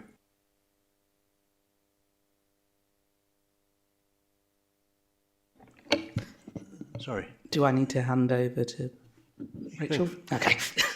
Apologies. If we can move over to case study 2, being Rachel Fox in this case. Sorry, Rachel, apologies. Thanks, everybody. So what we do is we deliver 5 cognitive stimulation therapy groups across the 4 boroughs in Doncaster. Now, cognitive stimulation therapy is very much about routine. And we have people coming along every week, and it's about that familiarity. So we have a whole wide range of activities, you name it. We've probably done it within the groups, but it's about co-production. We've talked a lot about that, working with the group, what they want to do, and how we can take that forward. So one of the things that we recently introduced, well, I say recently, probably about a year ago now, was chair-based exercise programme. So we put our staff through that, and it was going to be part of a regular programme, but actually it's become every week, and it's something that they do part of that every week. So it's for 2 hours every week, and it's about that routine, as I said. One of the things that's been mentioned today is about that support network, and that can disappear quite quickly after a diagnosis of dementia. So for us, it's about getting people back into the community and being active within the community. And that is something that we find in our surveys, but feedback regularly, that people make new friends and they have that support network that extends outside of the group as well. So whilst we can provide that support once a week, actually something that we find in our feedback survey is that isn't enough. People would come along every day if they could to a group like this. So they're wanting more, but actually when they form that support network within the group, they have someone that they can talk to outside, and they meet up for coffees and they may go elsewhere. The groups are primarily for the person living with dementia, but we do find that some carers stay, and I think that's an important part of adapting the service, that carers can come in if they want to, but also use that time for respite. And I just wanted to take time to share a little case study from the lady lives with dementia, and it's a daughter that wrote this for us. So before we found the group, Mum was very down, depressed, and even made comments about ending her life. We'd also recently lost my dad. It was a difficult time, and because of the dementia, it felt like she was living in a different world. The Doncaster group was recommended to us, and it sounded great, but I really didn't think we'd get Mum there. I did. And from that first visit, she absolutely loved it. The smile on her face was amazing. Now she looks forward to it every week. But from the carer's perspective, for her, she said, whilst her mum's had a whole new lease of life, it's also been brilliant for her to have that time as her carer, because she felt as though she was meeting herself coming back, and she just couldn't fit everything in. So she's got a couple of hours now where she can have that time to herself. Mum says she's met so many nice new friends at the group, and I know that includes Jan, the service manager, who Mum can be a true feisty self with. Mum's honestly like a new person. She's crafting now, and she's so proud of some of the creations she brings home from group. It's moving to see. And actually, it was really difficult to choose which case study to bring and talk to you about today, because there's so many different examples of what people do at the groups and how they benefit from coming along every week. But I think that is an important part, that it is that weekly support, and that is something definitely what people want. So we have just recently done our annual feedback survey, and this is part of a wider programme across Royal Voluntary Service, so we do deliver dementia groups in other areas. But I've picked out just some of the quotes from some of our members, particularly from the Doncaster area. And this one is from a carer who said, living with dementia can be really hard. When we come to group, we both feel better in ourselves, and I can see little sparks come back in my husband. He changes the minute he walks into group. He has banter with the staff and he enjoys himself. Sometimes I help out and he doesn't care where I am. At home he can be clingy, but not here. Great group, brilliant staff and volunteers. Nothing is too much trouble for them. And the feedback goes on. I could share much more with you about what we do, but that's just really a summary of what we do within Doncaster Royal Voluntary Service. Thank you very kindly, Rachel. It's been very nice to gain another perspective to where we are today with different people, different circumstances, and what you do as a service. It is a service at the end of the day, the help that you give to these people that are in need. No, thank you for that. So I think it's me now, just to give a brief update from an adult social care perspective, and I might be slightly broader than that, but I will pick up on respite and short breaks. It's been useful, actually, as you found it useful hearing people's insights today. So I found it really useful as well, because there's some colleagues kind of providing some direct insights that I'll probably want to connect with a bit afterwards. I think just going back to Phil's feedback at the start, actually, I think Phil got across as well quite a lot of almost that tension between being an unpaid carer for someone living with dementia and the person living with dementia themselves, because you might want different things at the same time. So you might be living with dementia and not really have a lot of insight that you're living with dementia. And you might need a break as a family carer, but the person living with dementia doesn't really understand that, doesn't really want that to happen. So it's a really difficult area. And I think 100% what people have said about, even when it's going on, the really annoying thing is when you just don't know about it. So that whole kind of focus around information and advice and having people being aware of what's happening. So Wendy was talking earlier about the kind of the little leaflet that she's got about rights. And that's kind of where we've started with information, is having people aware of their rights, because people don't even know what they are half the time, do they? They don't even think, well, this must be normal. Must be normal not to know about this, or it must be normal to be treated in this way. And actually starting by knowing your rights as they're defined in the law means you can kick off, can't you, if things are not happening as you need them to. So it's the same with respite and short breaks. So the great kind of experiences that we've heard about from the last two colleagues, people are going to be thinking, well, if I'd known about that, I might have got into that. But so there's that. And then there's also how much is available in the first place. So I think there's some things we need to do to connect on understanding what's there. The council's increased more respite short breaks for people who might want to stay for a short period of time in a care home, but that really isn't everybody's cup of tea. It's helpful for some people. Sometimes a residential short break is what is needed to have a little bit more of a break. Maybe you can't go on holiday with your partner in the way that Wendy's able to do, and maybe it's about you both having a break that's slightly lengthier and has an overnight component. But we can't be putting all of our eggs in that basket in the council. So getting to grips with short breaks and respite and what's next is important. This panel in October, I think, you'll be having a similar sort of session around the experience of carers, not just in relation to dementia, but more broadly. And I think you'll really want to test us then on, well, we heard about something about short breaks, respite not being as good as it needed to be in July. What you're able to tell us in October, you've had a few months to kind of think about your plans and be clear about what's coming next. And then the other thing I want to say about dementia strategy that links to adult social care and more general, and again kind of links to Wendy's feedback a bit. So I think the dementia strategy that's just come through, that we've just been talking about, there's been a lot of necessary attention on making sure people get a diagnosis, which you know Wendy was a really protracted period, and hopefully got some stats to share that's kind of improved, and that kind of follow up after diagnosis, because sometimes you get you diagnosed, but then you're just kind of left with it, and you're thinking, what do I do with this then? So a lot of attention in Doncaster has been, I get a diagnosis, then I get some follow up support, and I think that's been really important, that attention. But I think we've given less attention in our last dementia strategy to just all the services that are out there that just encounter people living with dementia. And really making sure that dementia is everybody's business. So it's kind of a specialism. There are some things you need to know about working alongside someone living with dementia, but everybody's different. Wendy's really different from Phil's wife. The next person living with dementia is really different from them. So it's something about, as Wendy said, it's the small things. It's being able to make a connection with someone. It's not putting someone in a box and treating them like everybody's the same.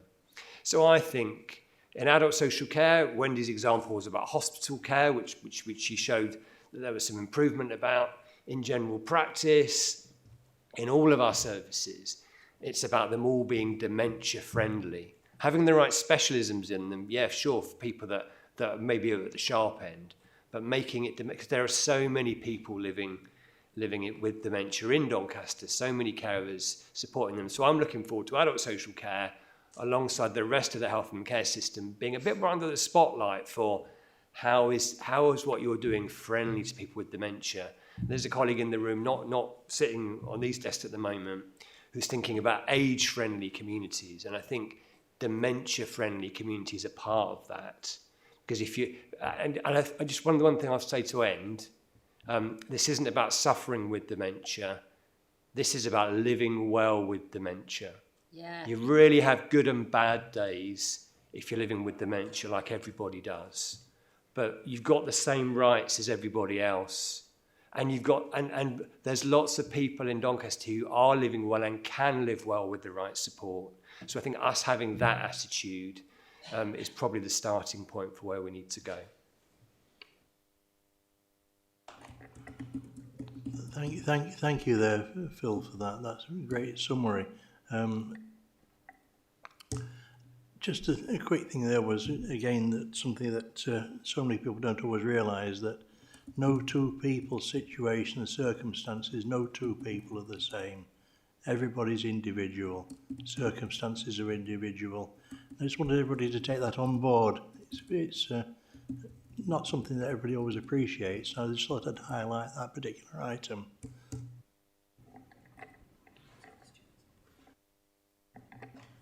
I'd like to just now ask, is there anybody who would like to raise a hand or any questions at this point in time, please?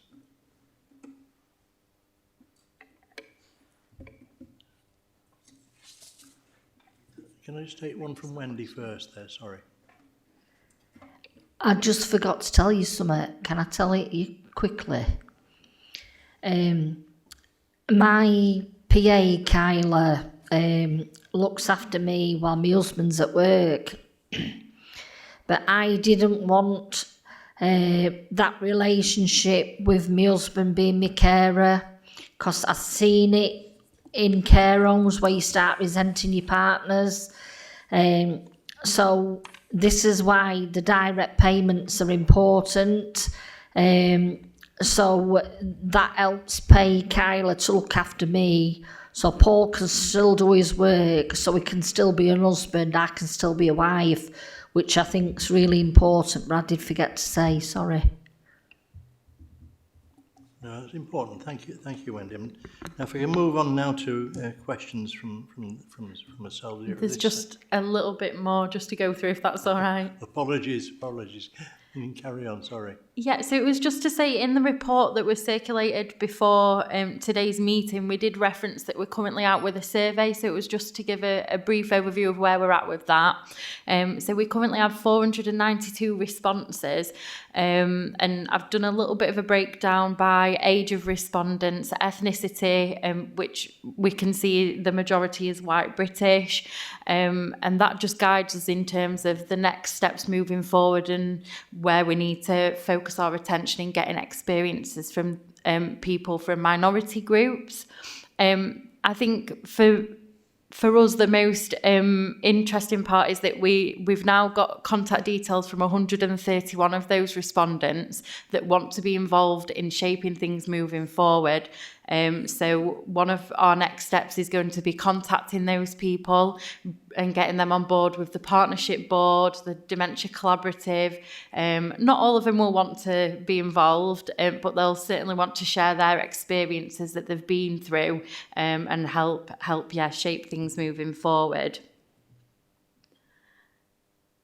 We ask questions around different parts of the dementia pathway. So we've asked people to rate different parts that they go through. That's in terms of diagnosis, the quality of information, advice and guidance that's shared with people, whether people feel that they're treated with dignity and respect, whether people feel that Doncaster's dementia friendly. And so these are all areas where we also left a text box. So we've got a lot of rich data from people and feedback that we're going to be analysing over the next month. And that'll help feed all the work that moves forward. And then that leaves us to the next steps. So as I just said, we'll be analysing survey responses. We'll be completing a service review of the 2 services and a baseline assessment in September. And that will all feed into the co-production of the new strategy, which we are hoping to have completed by December 2025. And that's everything from us. Thank you.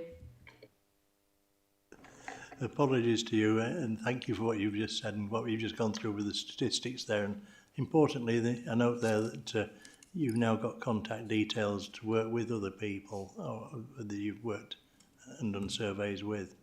You know, I'm sure that it'll be positive for the future in building what you need to build on to see a better future for all.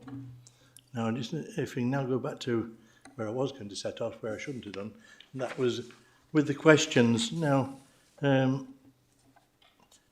I'd like to just ask here, and I know it's sort of been touched on more than I expected today, and that was the question of transport. And I just wondered if we were able to emphasise, or if there was any progress or any improvements in transport for people living with dementia in hand at the present time. I can pick that up, Chair. There was 2 specific questions about transport. There was one around taxi licensing, and there was one around community transport generally. Is it the community transport you want me to pick up specifically? Ideally, yes, please. The taxi transport is one entity that's flexible, but also seeing the flexibility within the community transport. If you can just elaborate on that, please.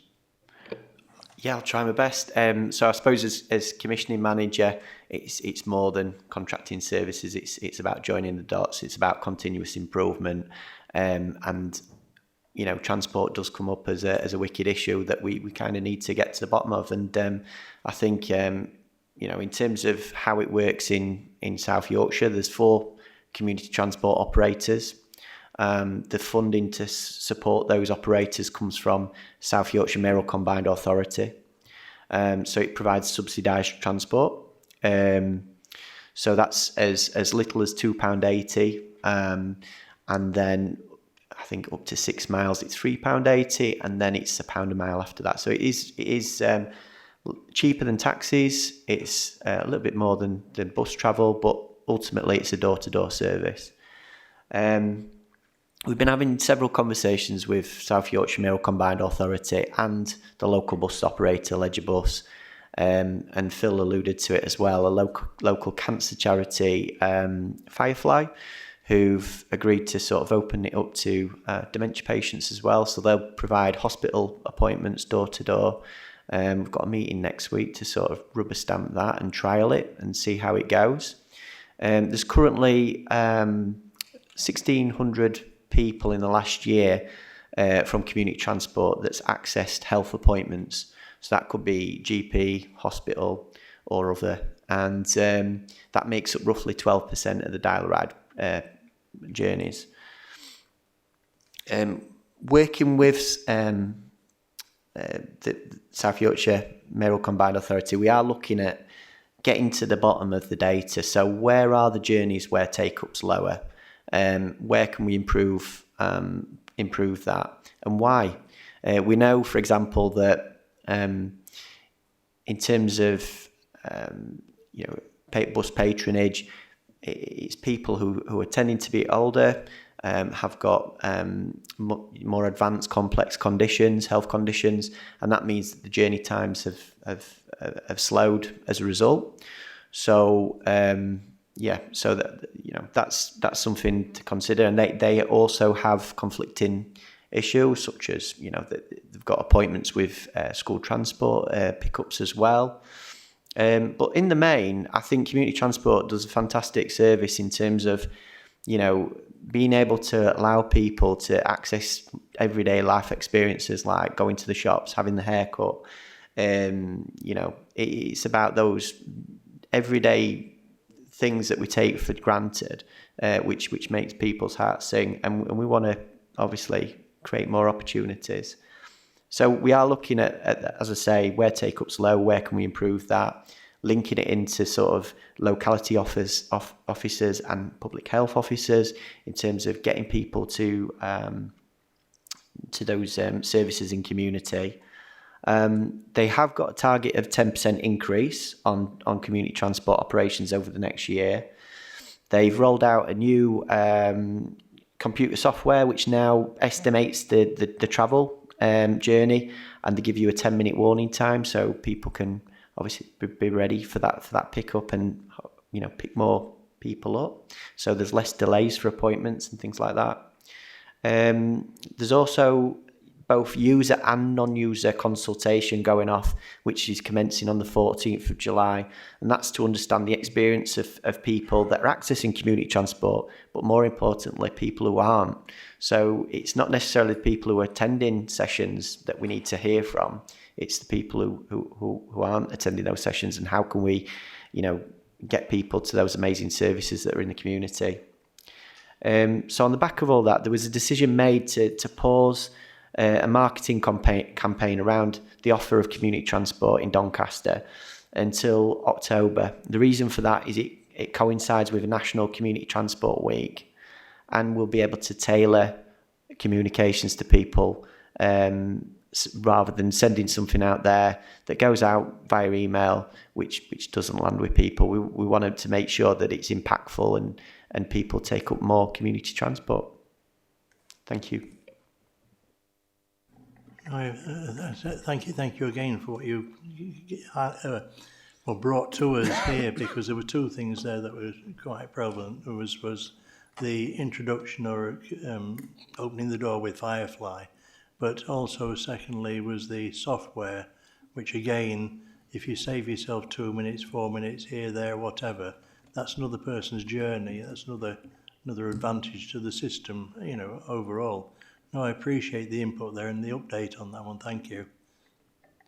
Now, if I can move on, please, if I'd like to introduce Councillor Hollingworth, that she has a question she wishes to raise. Thank you. This is concerning page 52, 3.1. It says in 2024, Doncaster dementia diagnosis rates increased to 73%. This since dipped to 70% due to a consultant vacancy. I'm just wondering what my question is when will a new doctor be consultant be available, and has it been advertised? I can answer that. So there is a consultant vacancy out, and I do believe it closes this week, today or tomorrow. But I don't think the pressures are only around that, because although we have had a reduction in consultant, our MDTs have still gone ahead twice a week, as they have for all 4 localities of the teams I work in. So, you know, assessments are still happening. We have had an increase in referrals as well. You know,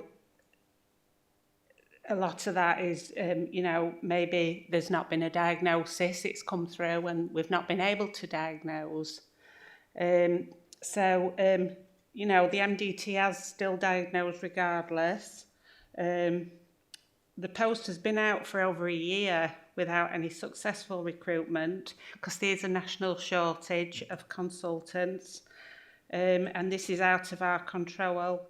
However, there has been some interest, as I say, and you know, it has been noted that, you know, the doctors in the past have been used in the organisation as employee locums, and the cost of those has been 3 times the wage of a substantive staff member. So this is where we're having to, you know, just hang on and see if we can get a consultant what's going to be a substantive member of staff.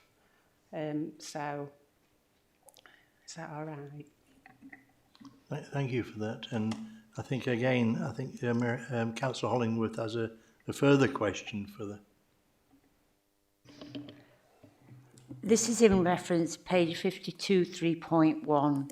Says Doncaster will maintain their diagnosis rate above the national average of 66.7 and work to improve this target to 75 in line with other South Yorkshire authorities. My question is, what are the plans to raise diagnosis, and when will 75% be achieved? Right, that'll be me again.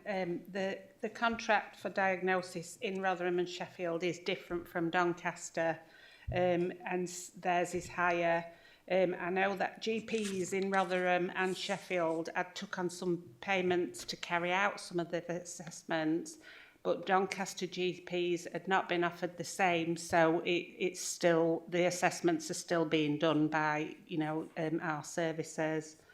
The dementia register list is managed by primary care, not us, and we're in secondary care. But when it was last cleansed by the transformation lead in 2023, Sarah Gledall, who works in my team, it was found to be 7% out. However, once the GPs were prompted and people were included on the register, people were being missed on the register, it did go up by 7%. Just to sort of consider some of the care homes in Doncaster which could be well underdiagnosed. There's only 41% of people in care homes registered on the dementia list, and this is well under the average. The contract for the enhanced care home, that's a team, I'm from the community, they're the care home team, just concentrate on the care homes. They are just taking referrals, whereas at one time they used to previously go in and review all the residents, but now there has to be a referral accepted. The ICB are aware of this, and they were looking at doing some work to resolve it. And yeah, that's it. Thank you. Again, thank you again. If I can move on again to agenda item number 4 in here, I've got Councillor Pritchard has a question he wishes to raise. Hello.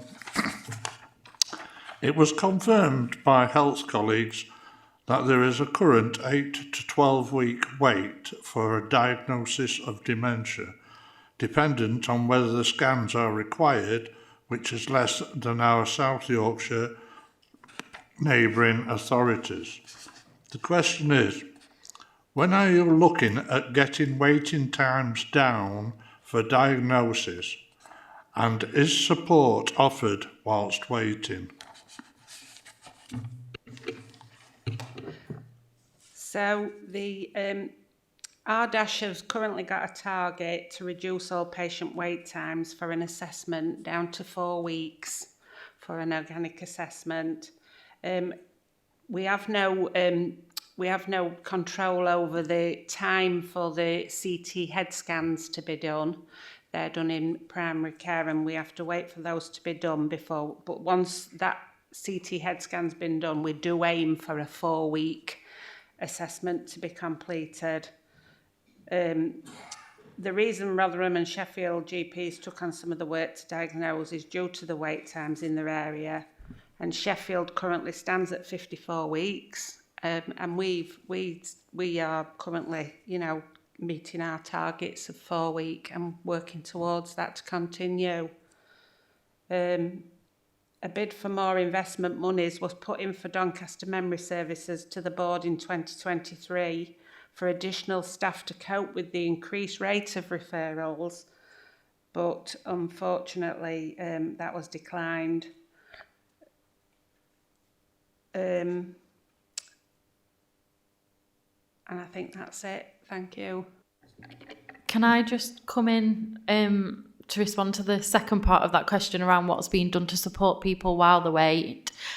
So we do have a pre-diagnostic service as part of the Mindset service. So people can be referred into them, and they're supported by a memory advisor during that diagnosis process. In addition to that, Nabil, when he was speaking, touched on some of the work that's being done with GP surgeries, and that's to improve the support from them in terms of information, advice and guidance, and where they signpost people to while they're awaiting the diagnosis. Rachel? And can I just add to that as well, that when we do get the referrals through, our number is provided should them, while they're awaiting assessment, should they need any support. There is also signposting to the pre-diagnosis with Mindset,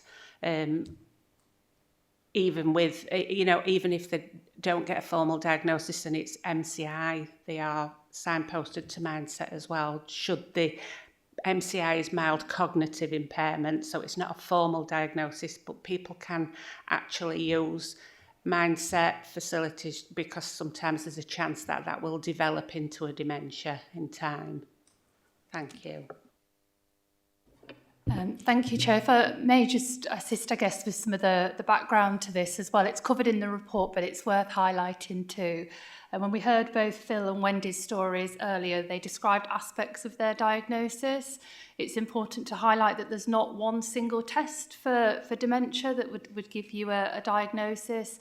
It's usually various kinds of tests. So we've heard about a blood test, brain scans, and not every dementia patient will have every level of test. And it's generally when we heard from our RDASH colleagues about an MDT earlier, multidisciplinary team, would look at the raft of tests and the raft of assessments that have happened to make that diagnosis.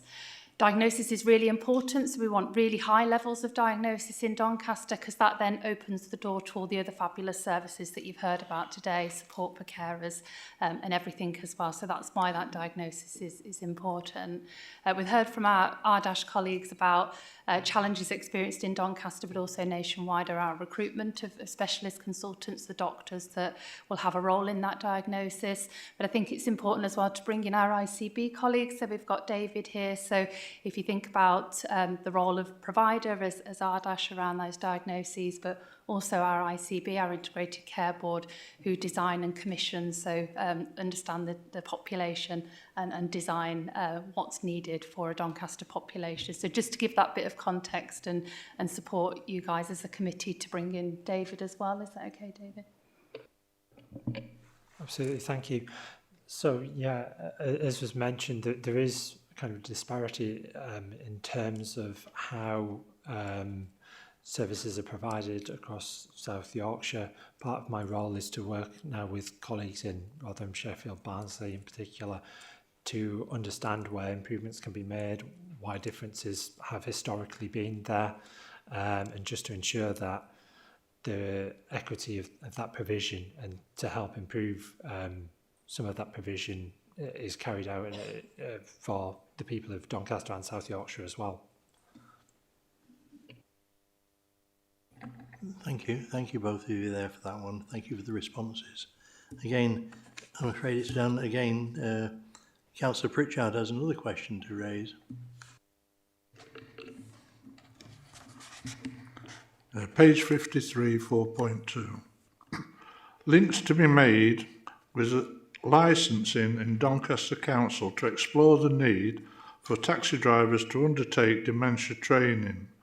Work to identify individuals with dementia unable to attend services and medical appointments due to transport issues. The question is, has this been actioned and do we have a plan and for when? I can pick that up. So Doncaster Council's licensing team incorporate safeguarding training followed by a competency test. There was actually a safeguarding training course this morning as I was waiting in the lobby. This training includes case studies such as domestic violence, modern day slavery, criminal and sexual child exploitation, but also most relevant for today's discussion, discharge from hospital for an older person.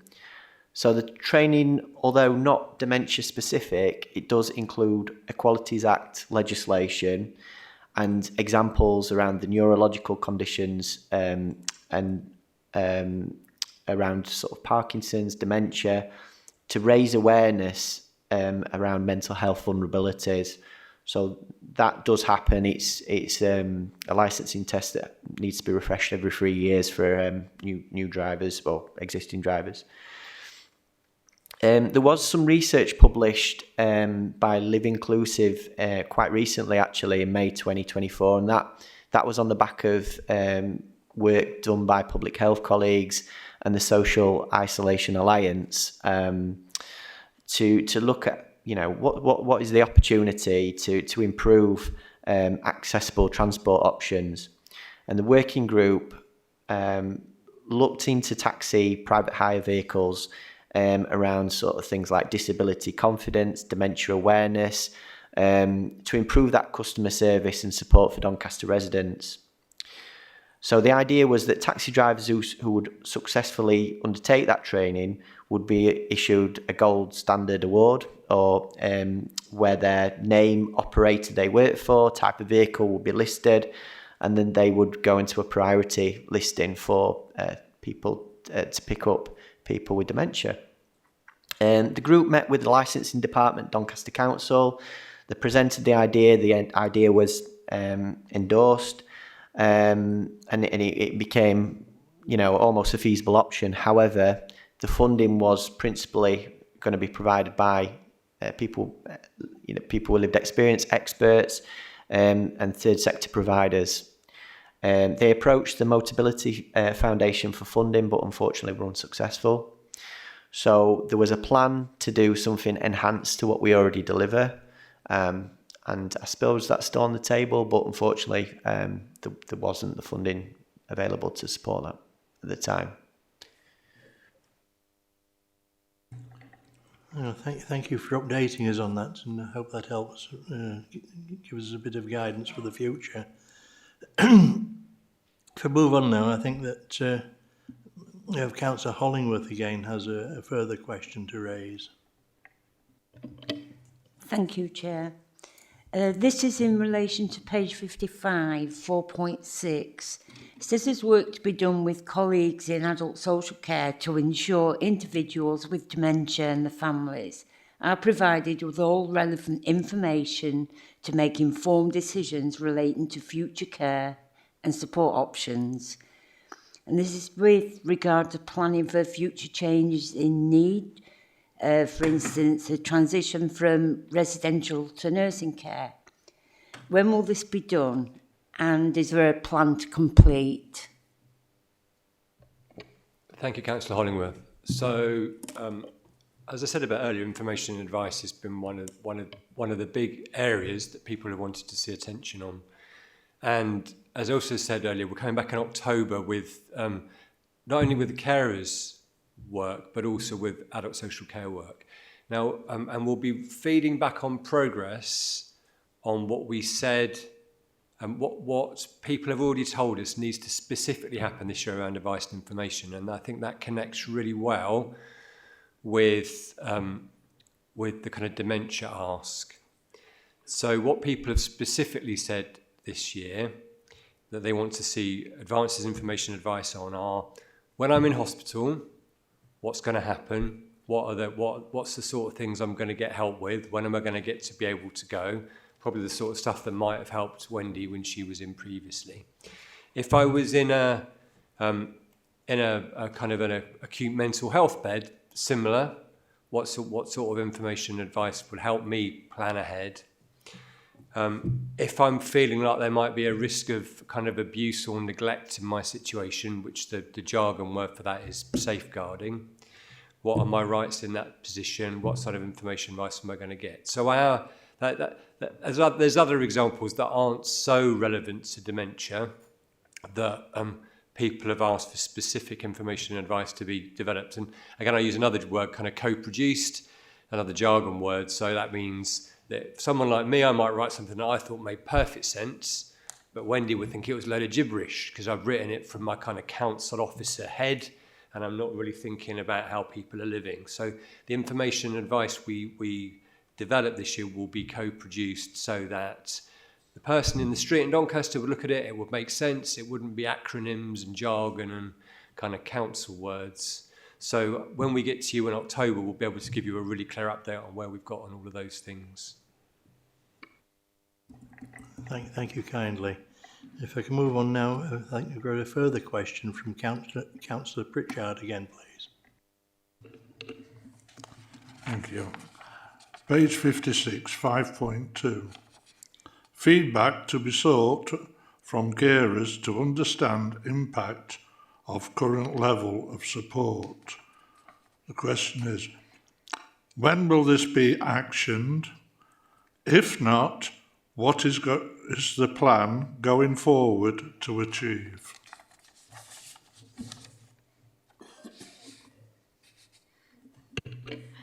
Yeah, so we have, there's an entire section of the survey that's out at the minute around carers.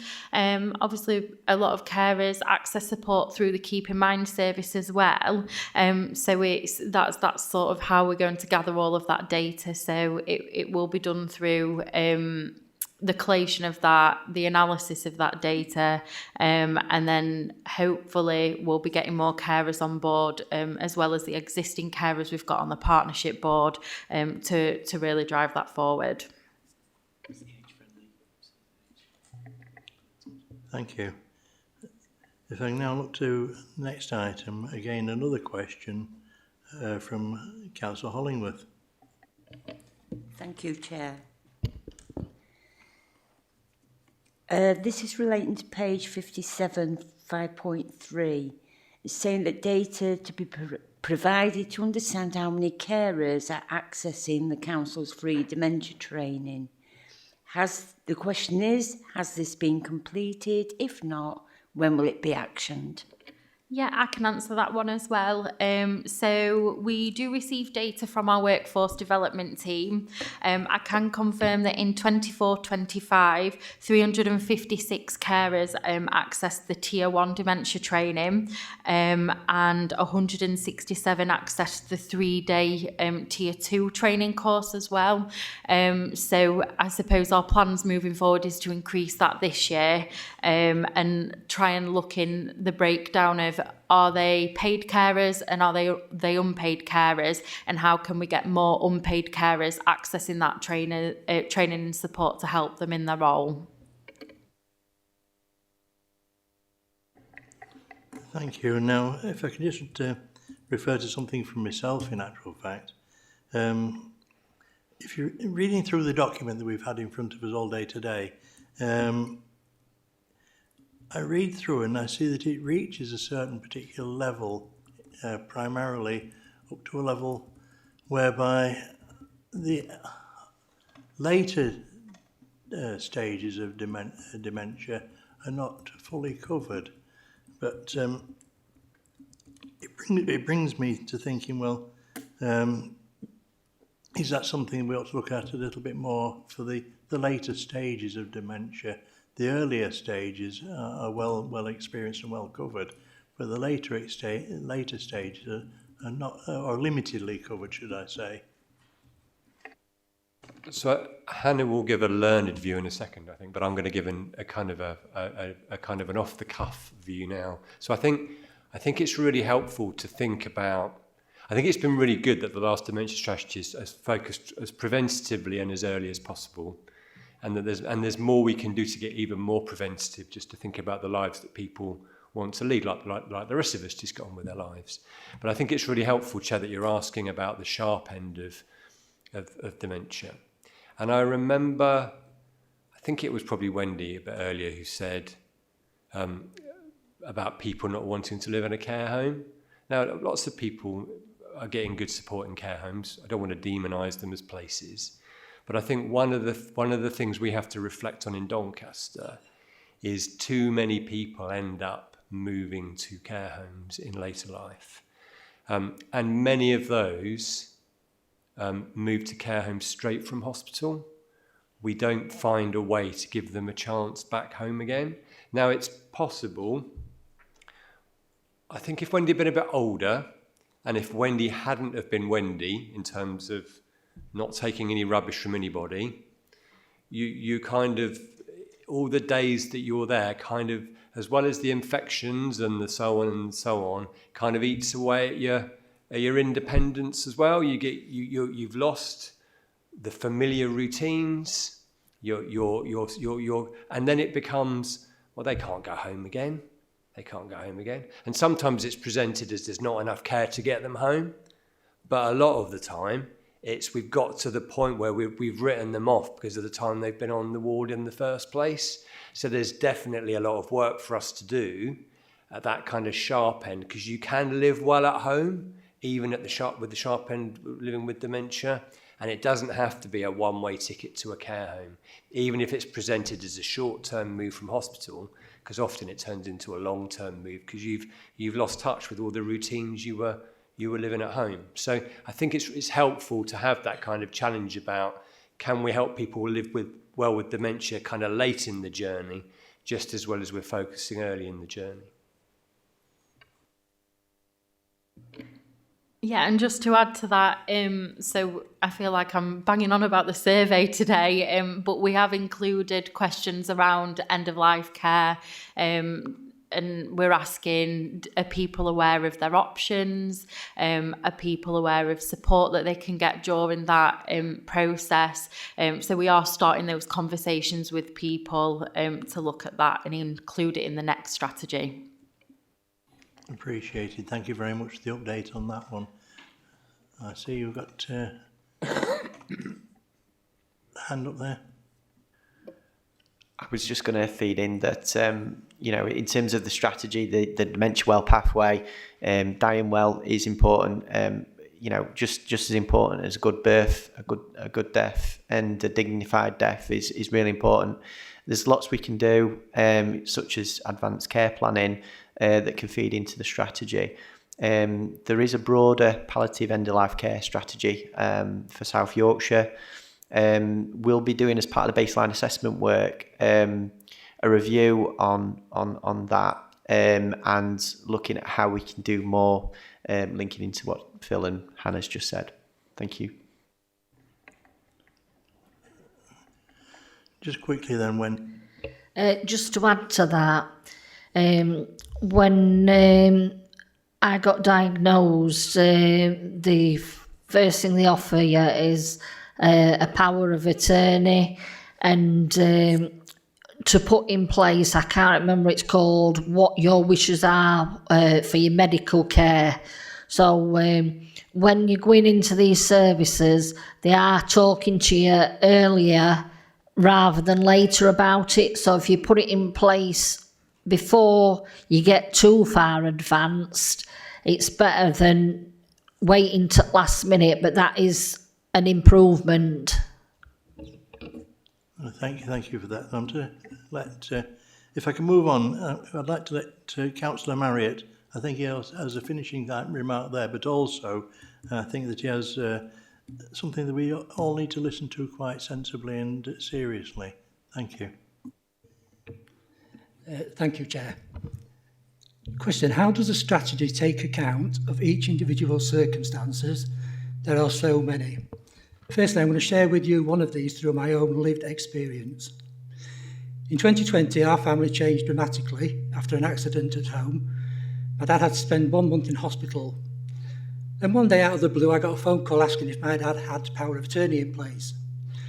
He didn't at that point, but within the space of 24 hours, I got all the paperwork ready for Dad to sign, to be told it was too late as he wouldn't know what he was signing. His Glasgow coma score went from 12, which was responsive, to 3, little or no response overnight. Although that did improve on discharge, where he was discharged into a local care home, and I've got to say the staff were excellent. Although he was showing sometimes signs of dementia before the accident, he was still able to live at home, but after the accident, the dementia rapidly became worse, and he now needed 24-hour care, 1-to-1. This was also compounded in the fact that he was suffering from Parkinson's disease, and actually 2019 I was also diagnosed with YOPD, young onset Parkinson's disease. That's now 3 generations on the trot on father's side that have been diagnosed with Parkinson's disease. One day out of the blue, I got a phone call from the care home who told me they were going to apply for DOLS.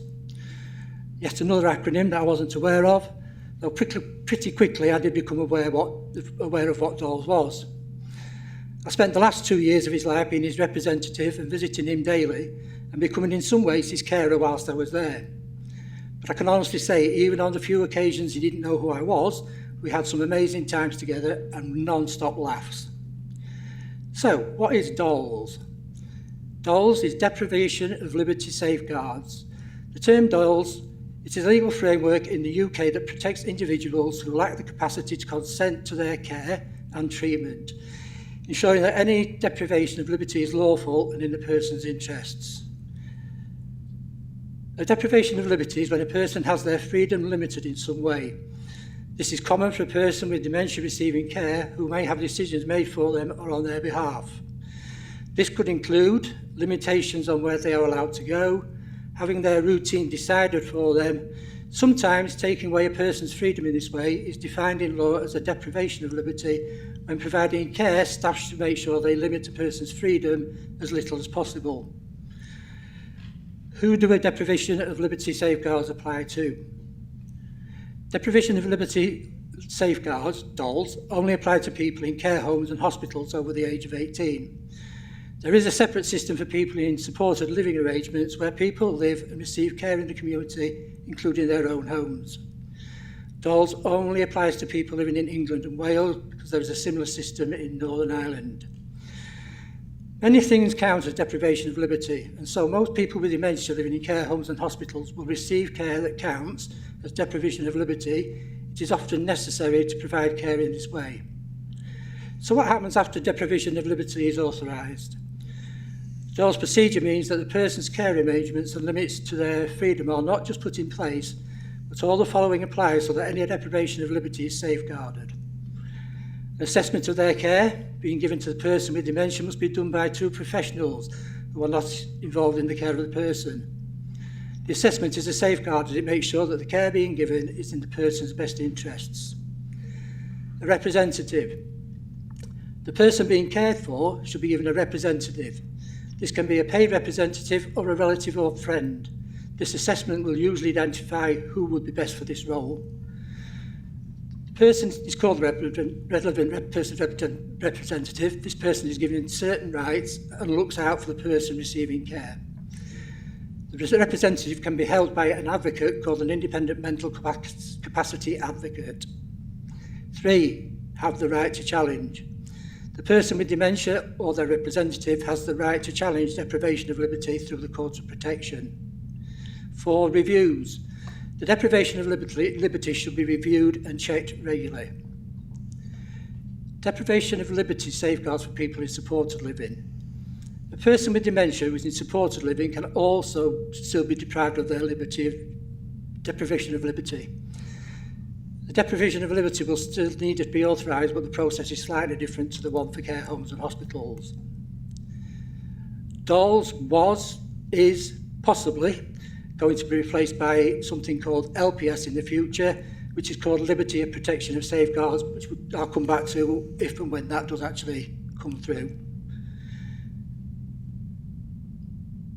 What I want to finish with now, though, is to ask people to make a commitment, really. If you haven't done already, and I really, really recommend it, and that is go online to dementiafriends.org.uk and do what I did a week ago and become a dementia friend. So back to the question.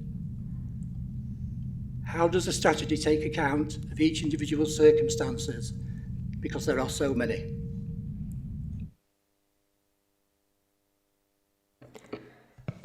Thank you, Councillor Merritt, for a couple of things. Definitely recommend people do follow up on Dementia Friends. Really good thing to connect with. And the feedback about the deprivation of liberty safeguards stuff, it's all very technical. But I just want to connect it a little bit to what Wendy was saying earlier. So the deprivation of liberty safeguards is based around the legal idea of mental capacity. What sometimes people living with dementia experience, Wendy described it in terms of Fruit Loop, is, well, you've got dementia, you don't have got a clue what you're doing. We'll just bypass you. We'll talk to the person next to you. We'll assume you've got no say in your own life. The Mental Capacity Act is really clear. You need to assume capacity. So you don't assume someone hasn't got capacity. You assume they're in charge of their own life.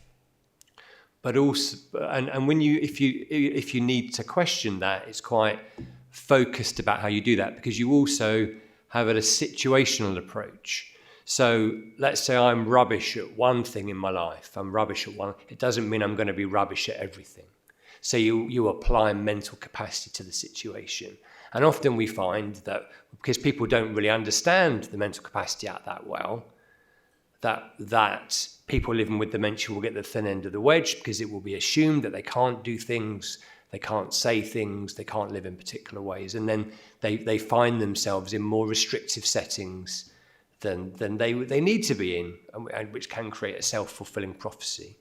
So the deprivation of liberty safeguards are about safeguarding people, where if someone genuinely doesn't have capacity, and we go through a very clear process that Councillor Marriott was outlining to identify that. Everyone is individual. It will manifest itself in a different way. And our job is to reduce the restriction on you, not increase it. So we have to review that very carefully with mental health professionals, with colleagues who are thinking about your best interests, often involving family members if they're kind of advocates in that sort of situation. So, but I suppose that's the kind of complicated technical answer. The simple answer to how this strategy will think about people individually is because, as Hannah was saying, 131 people all really keen to hold us to account. 3 people, including Kyla's lived experience, all here saying, don't generalise, think about our individual experiences, follow that through. So that, and I think before he went, Dr. Al-Sindi said the same. The focus is on co-production, people's individual experience, not making assumptions, because making assumptions was where you get to that thin end of the wedge around people being deprived of their liberty when actually they've still got a lot to offer their families, they've got a lot to offer society. I'd like to say thank you for the input there from Councillor Marriott, and also the responses thereafter from Phil as well, and much appreciated. Today's been a marvellous day and a great experience. Meanwhile, I'd just like to ask, is there anything any member wishes to add to anything to this today?